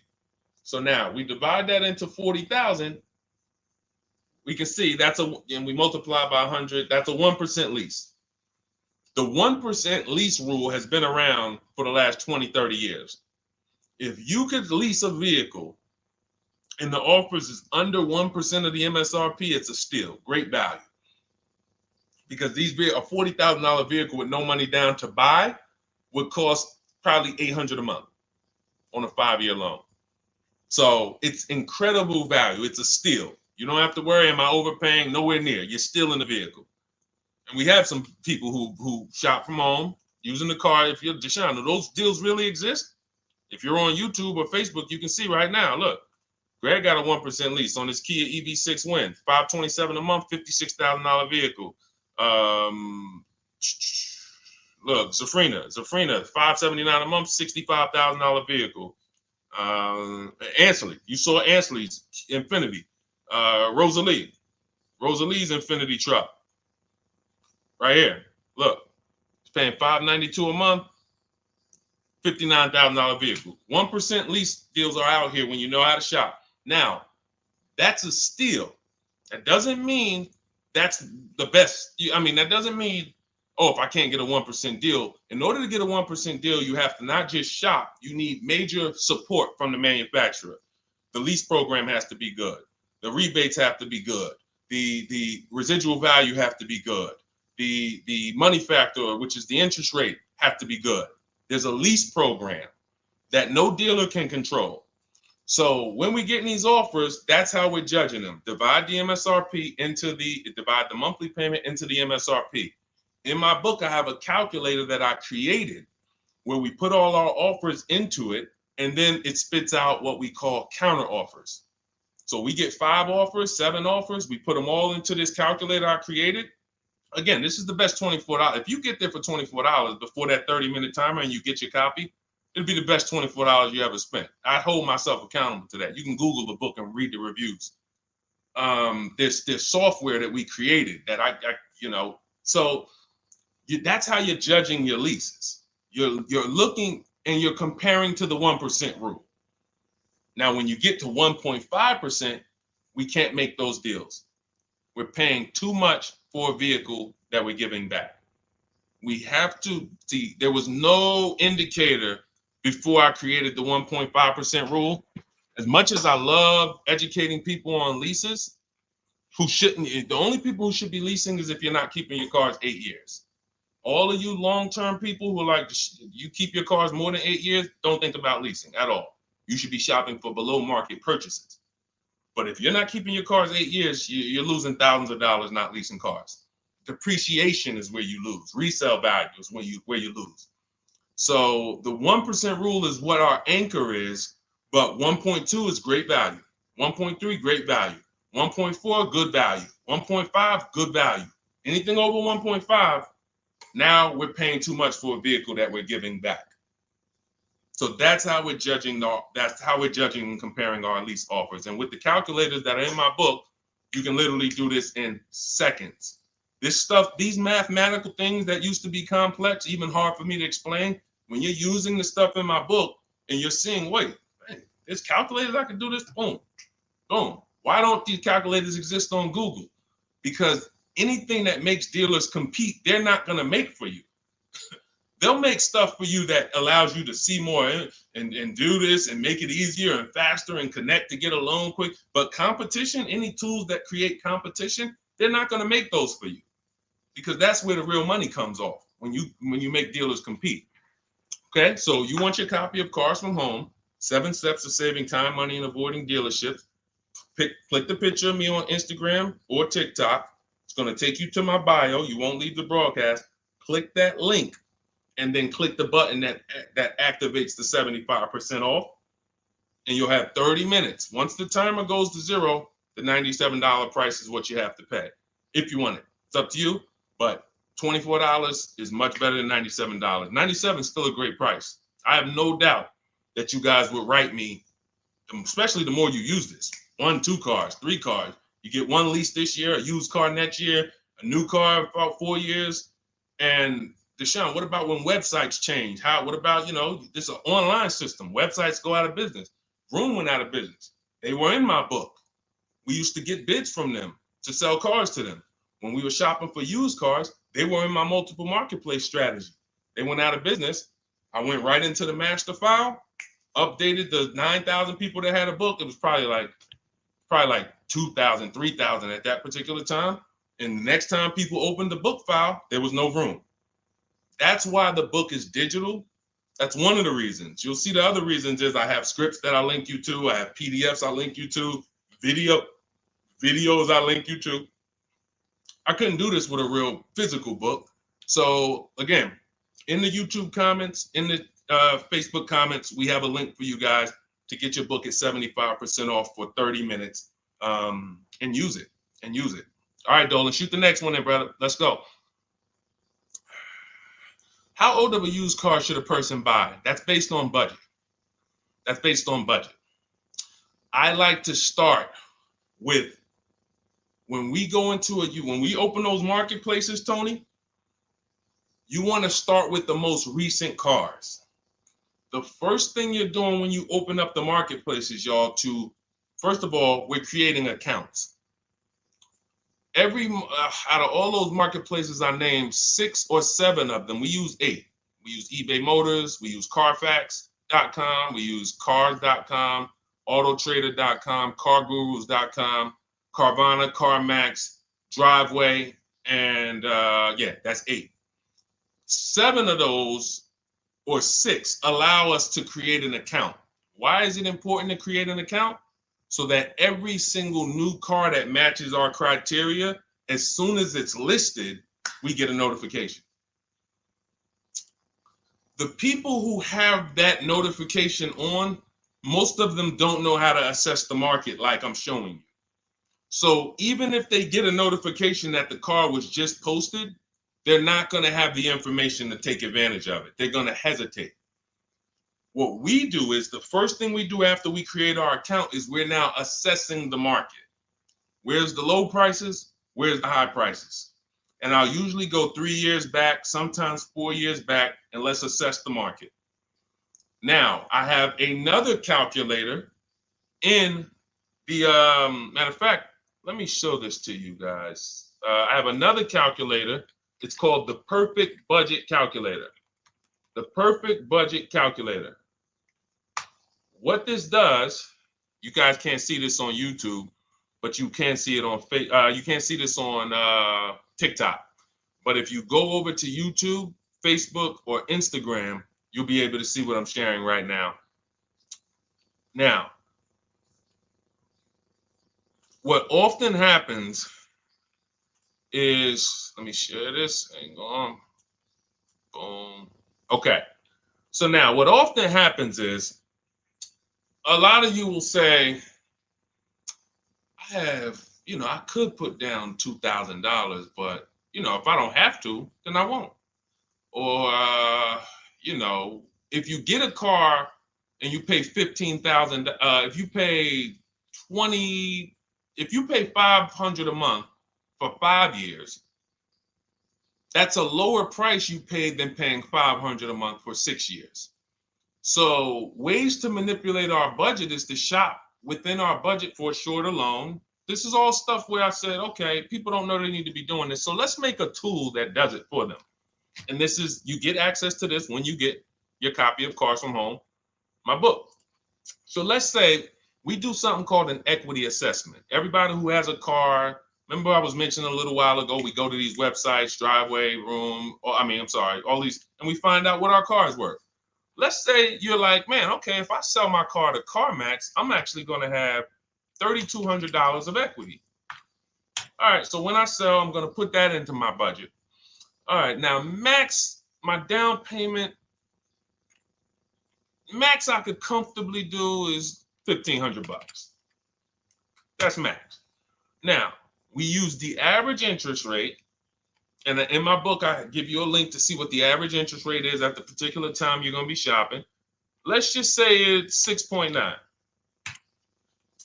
Now, we enter a comfortable monthly payment. Let's say you're like, all right, I don't want to go any more than $425 a month for 6 years. That's my max. You enter your state so we can pull the taxes and we can pull the fees. New Jersey, calculate budget goals. Now it's going to ask you a comfortable monthly payment on a 5-year loan. You might say, all right, same thing. I still don't want to go over 425 no matter what. Perfect. What this does is create multiple goals. And it creates multiple goals. It creates a starting point. Now, if you find a car at this price, $18,776 or less, you can do a 5-year loan, use none of your equity. So this will go in your bank, and use none of your down payment. Now, next goal may be, okay, $22,000 or less. 6-year loan, no equity, no down payment. So the first 2 goals are no money down goals. If I find a car anywhere in these price ranges, I can do these deals, no money down. Now, this is one where I use my equity, but no down payment. Goal number 4, I use my equity for a 6-year loan, no down payment. Now, goal number 5. Now you can see the price of the car is getting higher. Use equity, use my use equity and down payment, but it's 5-year loan. And then here is your max budget. Your max budget, which is fine. There's nothing wrong with if you find a vehicle that, once you use this and you find the best price vehicle, as long as you are under this number, you are fine. The problem is when you go over that number. The problem is when you go over budget. All of these goals are your budget. So when I got my Infinity truck, I got my goal out. It was my 4th goal. 4th goal. 4th goal. Now, this is how you make sure when you go out to shop, and look, you'll notice, look at the top. What does it say? You select your state determines the sales tax, will factor it in, give you precise figures. Now, you'll notice, what about the fees, Deshone? Don't all these cars charge fees? We've already factored in the taxes, and we've added $1,000 for fees. What is $1,000? The documentation fee and the motor vehicle fees. It's all in there. So you can go out and know that's my max budget. I cannot buy a vehicle, make a deal on a vehicle where my purchase price is more than $26,729. That's the perfect budget calculator. So there are certain things that I had to create. No one does them. Everything that I was referring you guys to, all the websites, I was doing this, and there was some things where I couldn't refer you to anything because it doesn't exist. We had to build it. So this is how we make sure we are shopping, whether it be for new cars, used cars, below our budget. And that's not how you make, but here's the thing. I need you, before we go to the next question, I need you to understand something. That doesn't make sure you pay below market price. You have to combine this with getting bids, because you can be within your budget and pay over market value. There's 3 types of prices you can pay for a car, whether it's a new car, used car, or lease. Did you pay market value? That's what everyone's paying. Average. Did you pay over market value? Our only deals we make are below market value. And the way that happens is through bidding and creating a marketplace around you where all these people are competing for your business. That is how you combine that with the budget. This will keep you below your budget, but it does not guarantee. If I gave this to you, all of you would be like, this is great. I'm never going to go over my budget again. But it does not, until you combine that with getting bids for whatever you're looking for, you still run the risk of overpaying, even if you're under budget. Okay?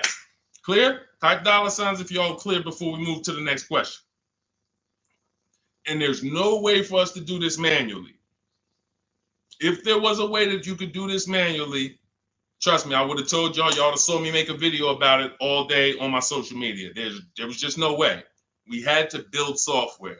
And in my book, you guys will have access to at least 5 calculators for counter offers for new cars, true value discounts when you put the new price you put the original new price of the used car deal whatever used car you're buying, you put the new car price in, and then you put in the asking price, and it tells you the true value discount, perfect budget calculator. We have at least 5 softwares that I've custom built, and to make sure you guys get great value. So again, I didn't want to be the person who said, you guys know, there's plenty of people who be like, man, the value I'm giving you guys, I'm gonna charge $2.99 for the book. Whatever. The people who pay, they'll save the money. And the people who pay, there'll be some people, because some people are gonna pay, they just see value. Poor people look at cost. Wealthy people look at value. People who are into financial literacy they don't ask themselves, how much does that cost? They ask themselves, what's the value I'm getting from that?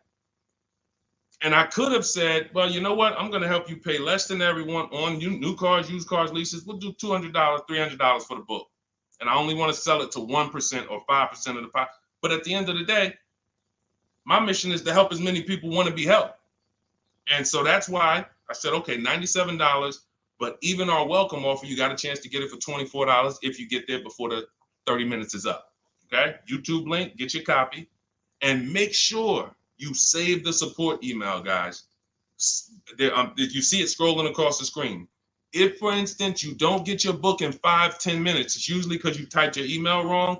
Reach out to my support team. They'll get you the book immediately. And soon as you pay, go to TikTok. Look, y'all see the links. Go to my bio on YouTube and Instagram. Get your copy. And as soon as you pay your $24, there's going to be a page that says screenshot this page. Right on that page, you can access your book. I want you to have the book immediately, but I also, in case some of you type wrong, big thing, we fat finger stuff. I want you to have the support email so that you can reach out to my team so we can make sure that book is in your inbox so you can use it and start saving money and building confidence. Okay, Dolan, next question, man. Let's keep it rolling. Okay, there's something about Mary on Instagram. I bought a car as is, and in less than a month, motor lock. Can I sue for selling me a lemon? I'm not a lemon law attorney, but that is not what a lemon law case is based off of, in my understanding. Lemon law case is based on you buying a vehicle and the same thing continuing to go wrong at least 3 times. That's a general overview of, what the lemon law process is. And if y'all are enjoying the broadcast on TikTok, can y'all just double tap the screen and keep running those likes up? Every time y'all do that, y'all help TikTok bring more people here, and I appreciate it. If you're going to spend some time with us and, every time just you hear something you like and you're like, man, we got to share this. Oh, and shout out to Madhu for sharing. Here's the thing. I made a video about this the other day because a friend of mine got a used vehicle and the transmission went out on him in about a month. So it wasn't the engine. But when you buy a vehicle as is, it's very tough for you to have any recourse, anything that you can do, because you're signing a contract that specifically says as is. It's very tough. What I would do if I was you, because the damage is done, I just find out what it would cost me to put a used engine in the vehicle, rebuilt in a used engine, salvage yard. You need to, and especially if you're buying cars that you're paying cash and you're buying as is cars, these are probably cars that are under 10 grand, 12 grand. You need a mechanic. See, because that's a strategy. There is a great strategy called buying inexpensive cars and having a local mechanic so you could do what's right. Oftentimes you could drive those cars for a year or two and sometimes sell them for what you got for them because you've outlived the depreciation. Those cars are not depreciating as much unless you overpay for them. If you overpay for it, then it's going to drop because you overpaid for it. But if you pay a great price on some of these vehicles, you can oftentimes win with this, but it requires skills. One of the skills is, how do I avoid engine issues, transmission issues? So a couple things. for those of you who may be going this route, you need to narrow your search down thoroughly based on title history, service records, accident history. That oftentimes you'll see, if I typed in right now 2018 Subaru Outback longevity. That's one of the things we do. It's in the fourth step of my book. Before we get prices on anything, we do a quick 5-minute search to make sure these aren't bad cars. There are bad cars out there, but there's data that shows us. If I type that in, it'll tell, okay, these vehicles are known for lasting 100,000 to 300,000 miles, depending on how they're maintained. That means you could have a quality vehicle, but if it wasn't maintained correctly by the first owner or owners, it's going to break down. The life cycle is cut short. These are preventable mistakes by simply checking Google. Now, we narrow these things down based on title history, service records, accident history. Once we do that, I don't mind buying a 10-year-old. I bought a car that was it's my around the city car. I drive it probably 200 miles a month. I bought it from a owner in South Orange. He was a 98-year-old man. He's had it for 10 years, and he knew everything about it. He leased it for 3 years, then he bought it. So he's really had the car for its entire life cycle. That's what you want, because you're able to look and see the service records. I don't mind. We have to take the risk off of ourselves, and the risk off of ourselves with used cars to prevent ourselves from buying these used cars that are breaking down on people, and they're always in the shop, and they're dying on the road, and you got to keep the tow truck on speed dial. It's simply a matter of checking to see the reliability records of the car, which is easily accessible on Google, the way I just said, and then making sure the one we get was actually maintained correctly. And that's going to give us the best chance of having a great experience. These are the steps we must take. But in your particular case, there's probably, I don't think you have a case. You can certainly reach out to a lemon law attorney. I don't think you have a case at all. I think because it's buyer beware with cars. It's buyer beware. That means it's on you. If something goes wrong, it's on you. And so what I would do is I would find a local mechanic that I trust, that everyone loves in the neighborhood, and I've been there for 10 years, 20 years. And I would say, listen, can you find out what it would cost me to put another engine in this vehicle? My father did this on his GMC Envoy about 6 years ago. It was a 2008 Envoy. The engine went out on him. He put a new engine in the vehicle. One of the best $2,000 he ever spent, $2,000 or $2,500, whatever it cost him. They put a new engine in that vehicle. He still has it. He's about to sell it for about $4,000. He's had that vehicle from 2013. Think about that. A lot of people, engine goes out, they sell the car. It's worthless now, so they take the loss. Meanwhile, man, let me come up with $2,500, and I still got no car payment for the next 6 years. We don't need to be so quick to go replace our cars. If we follow these strategies, we can actually, I love to see more people doing that. Just go fix the car. But don't go to the dealership to fix it when they tell you, hey, the engine's going to cost $10,000. And what does the dealership say, y'all? When you have these major issues and the dealership tells you the transmission is $7,000 and a new engine is $10,000, what's their suggestion? What's their suggestion when they tell you that? Because they already know you're gonna be like, yo, what the heck? I can't pay all of that. What's their suggestion? Let's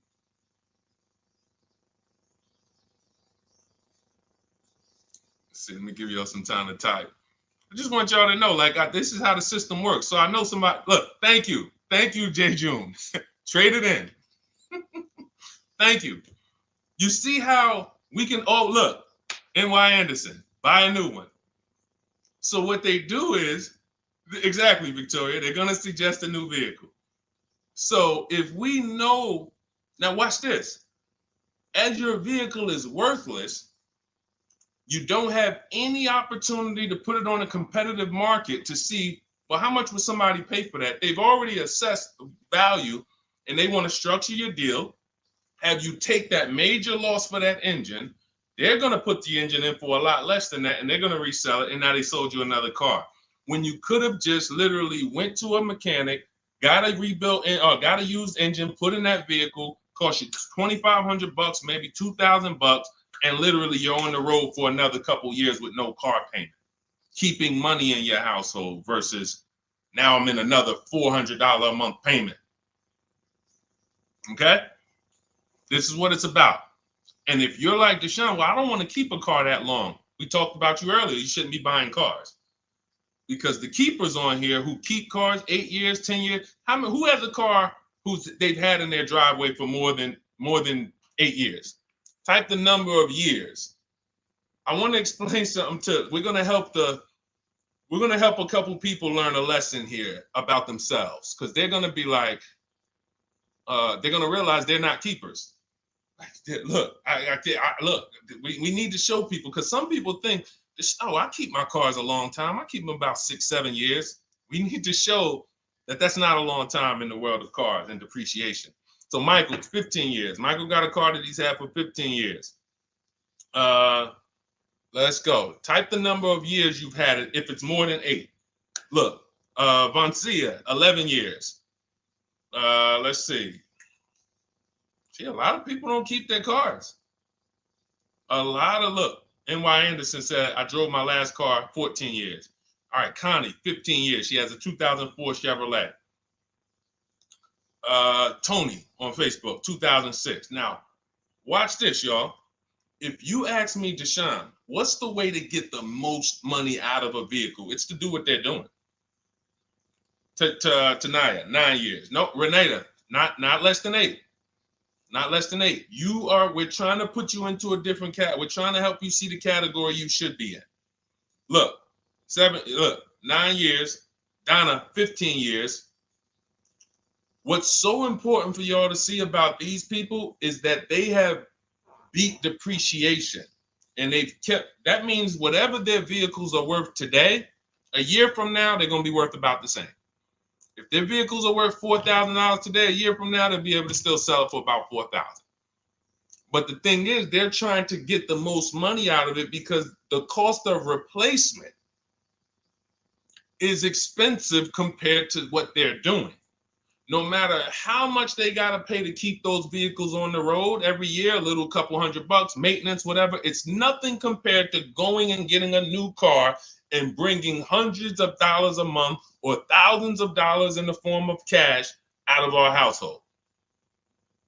And everyone's not going to do that. And that's okay. You should not be buying cars. You should be shopping for below market leases. Because again, there's 2 ways to save money. Do what the keepers do. You just saw all the keepers. We shouted out all of them. And the other way is to go in and not tie money up in the vehicles in the first place. When you look at somebody like Danielle, she's driving a $44,000 Audi, 2024 Audi A3. That vehicle is $800 a month to buy, no money down. $800 a month for 5 years, maybe $700 a month for 6 years. She's paying $550 a month. She didn't tie up the money in the first place. That's the name of the game with leasing. Bonita on her Telluride. This is also to show you it doesn't matter what the market does. The market could be up or down. We're going to pay less than everyone. This is Bonita.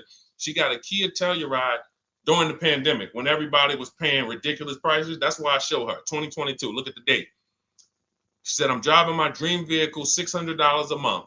People were leasing. And I know if somebody watching this and they're like, if you leased a Kia Telluride during the pandemic, you are not paying what she's paying with no money down. I know it. I know it. People were DMing me, Deshone, I want a Telluride. They want $900 a month for them.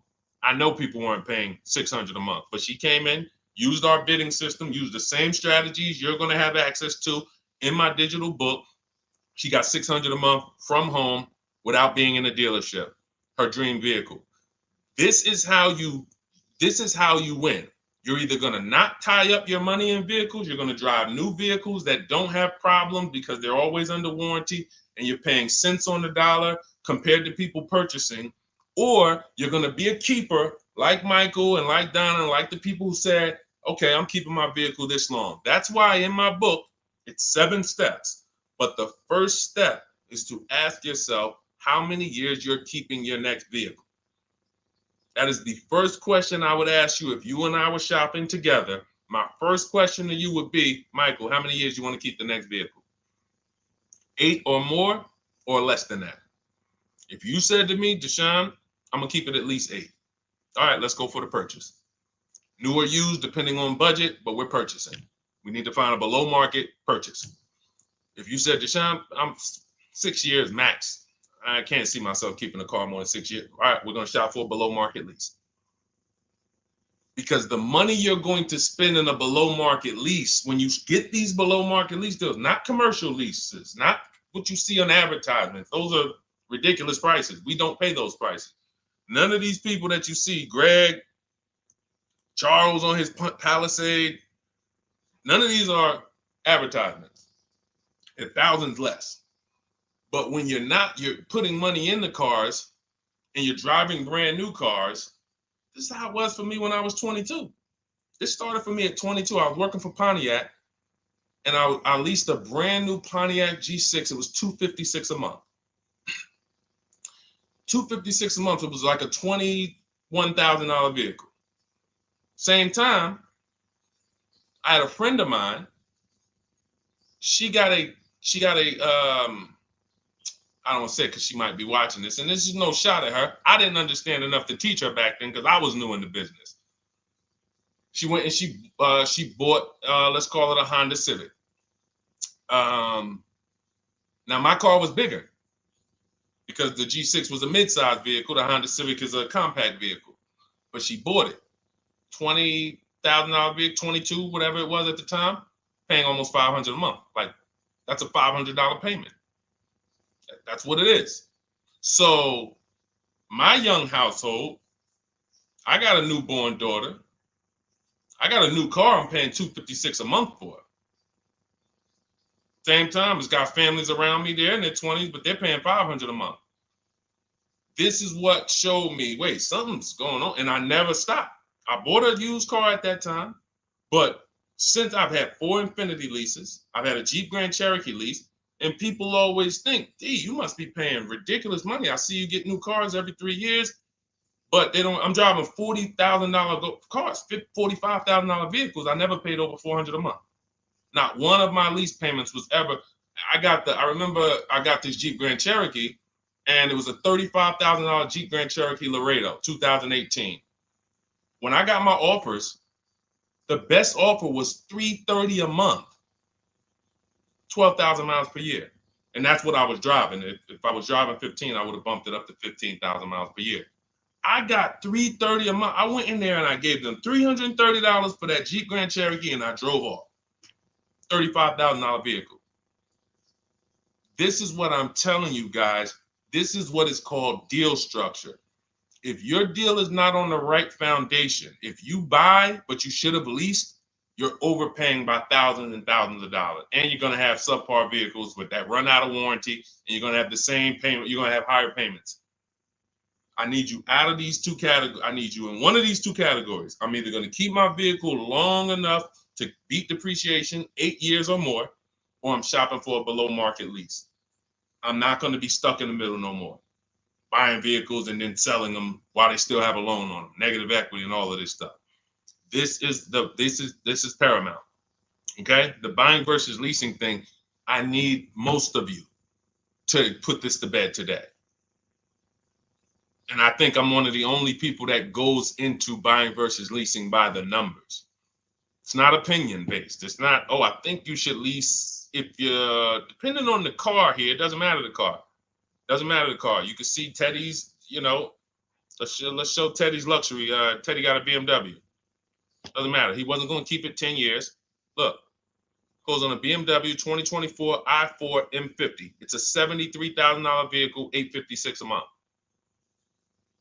$856 a month. Look, he said the dealer's initial offer came in at $937 using the counter offer calculator. Using the counter offer calculator, he counted at $829. 8:56. If you just jumped on the broadcast, I showed you some of the calculators that I created that are in this book. In my book, there's a reason it's 5-star rated. There's a reason people that you can go read what your peers say about that book. Get your copy for 75% off. It's in my TikTok bio. Click that picture of me. Click the link. Same thing on Instagram. Go to my bio, click the link, and you'll see a button that activates the 75% off book. And if you're on YouTube or Facebook, it's in the comments section. 30 minutes only. Get your book so you can have access to all of this. Unless you just have an incredible memory and you can remember everything we talked about over the stream, but none of you can. I know none of you can. That's why, I couldn't even do it. It's just too much. We're talking about used car strategies, new car strategies, lease strategies. You guys, you're not gonna remember all of that. But anyway, let's go. All right, I think we got time for a few more. Go ahead, Dolan, keep it rolling. Make sure you guys screenshot the support page. As soon as you pay for your book, the book is on the thank you page. Remember that.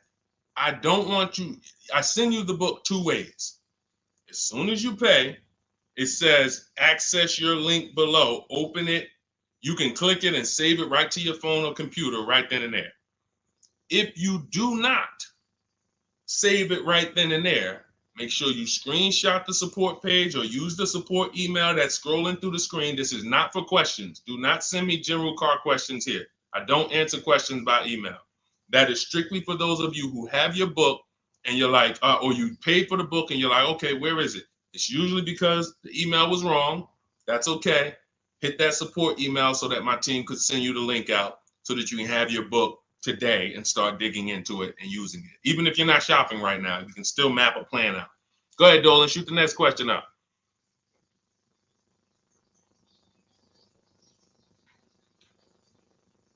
All right, this is Victoria from TikTok. Any tips for how I can get the highest trade-in value for my existing vehicle? Of course, bids.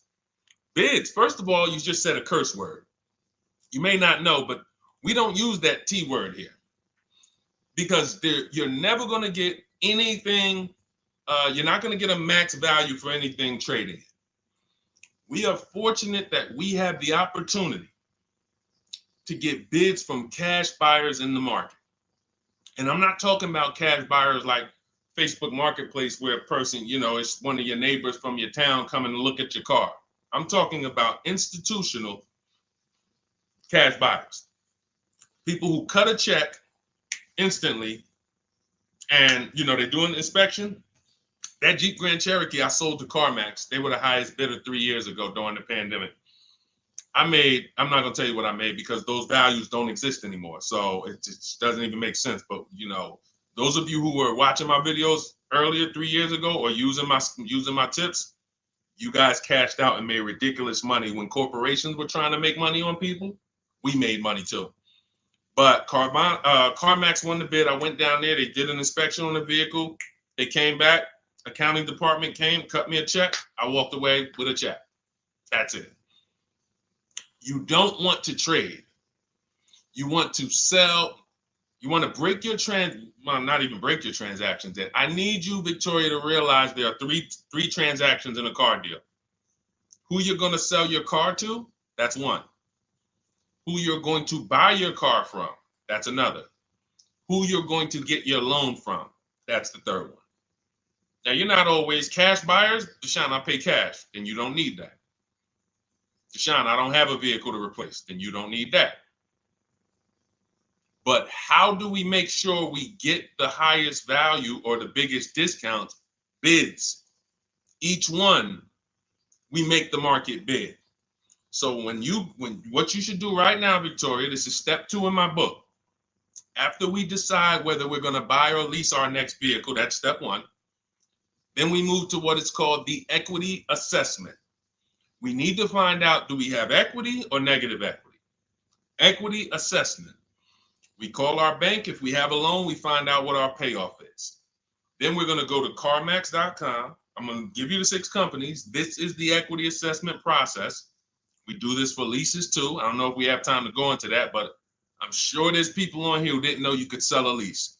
Type a question mark if you didn't know. Deshone, what do you mean selling leases? I never heard of that before. Type a question mark if you didn't know you could sell leases. We have an equity assessment process for that too. But what you would do is you go to CarMax, Driveway, Carvana, Kelly's Blue Book Instant Cash Offer. This takes 20 minutes.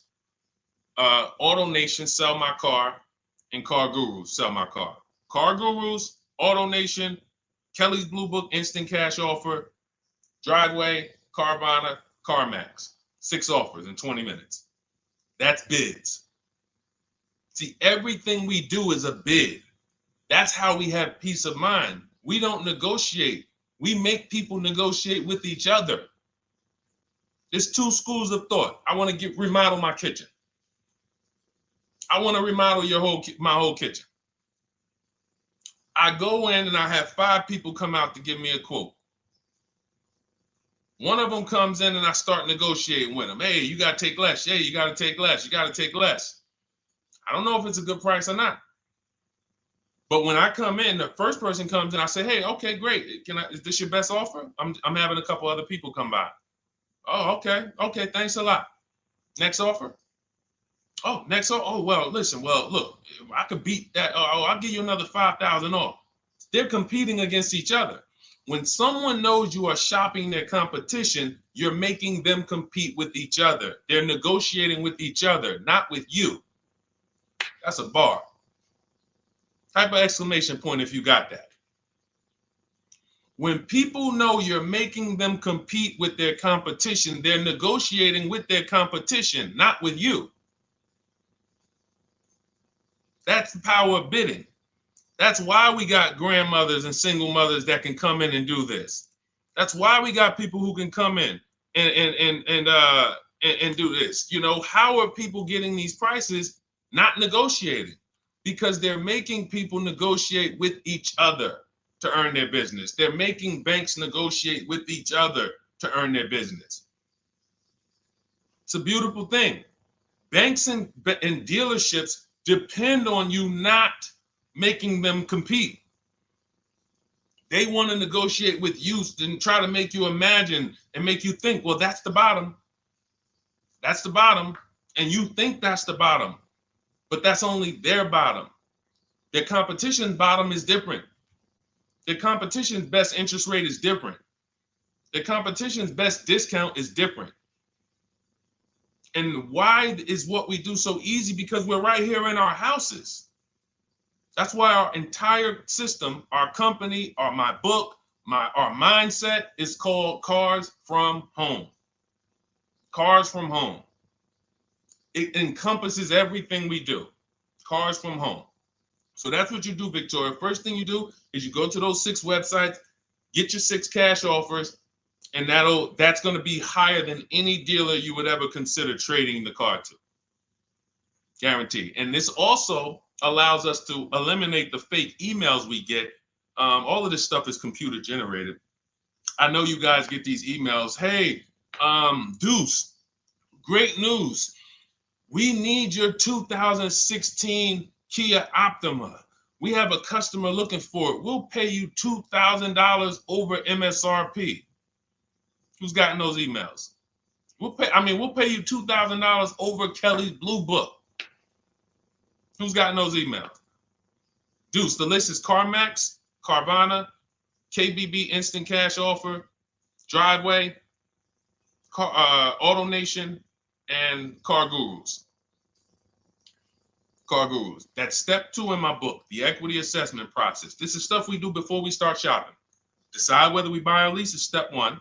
That's going to put our deal on the right foundation. Step 2 is the equity assessment. Everything we do is a path. It's a clear, easy path. Okay, so yeah, I forgot the question that I just asked, but let's go.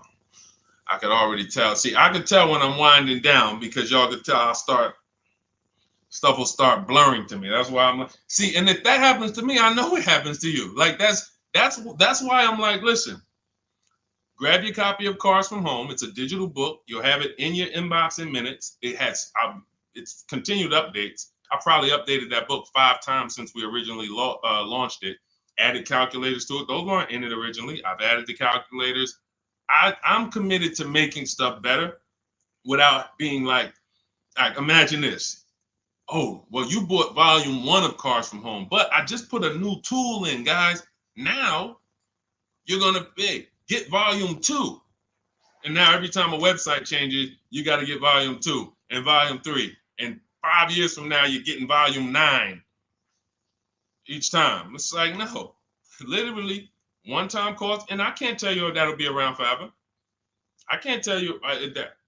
I can't tell you 3 years from now I'm going to be giving free updates of the book. I don't know, but I know today that's what it is. Everyone who gets their book, you get free updates as I update the book, because there's value in that. There's value. I can send an email out to people every 3 years and ask them, hey, did you enjoy the book? They're going to say, hey, yeah. Well, here's the thing. My new version is this. There's value in that. It could just be $24. They're already a believer. Someone who used the book's already a believer. So they'd be like, yo, the new version, oh, I'm about to shop again. $24. I'll pay it again. It's the best money I ever spent.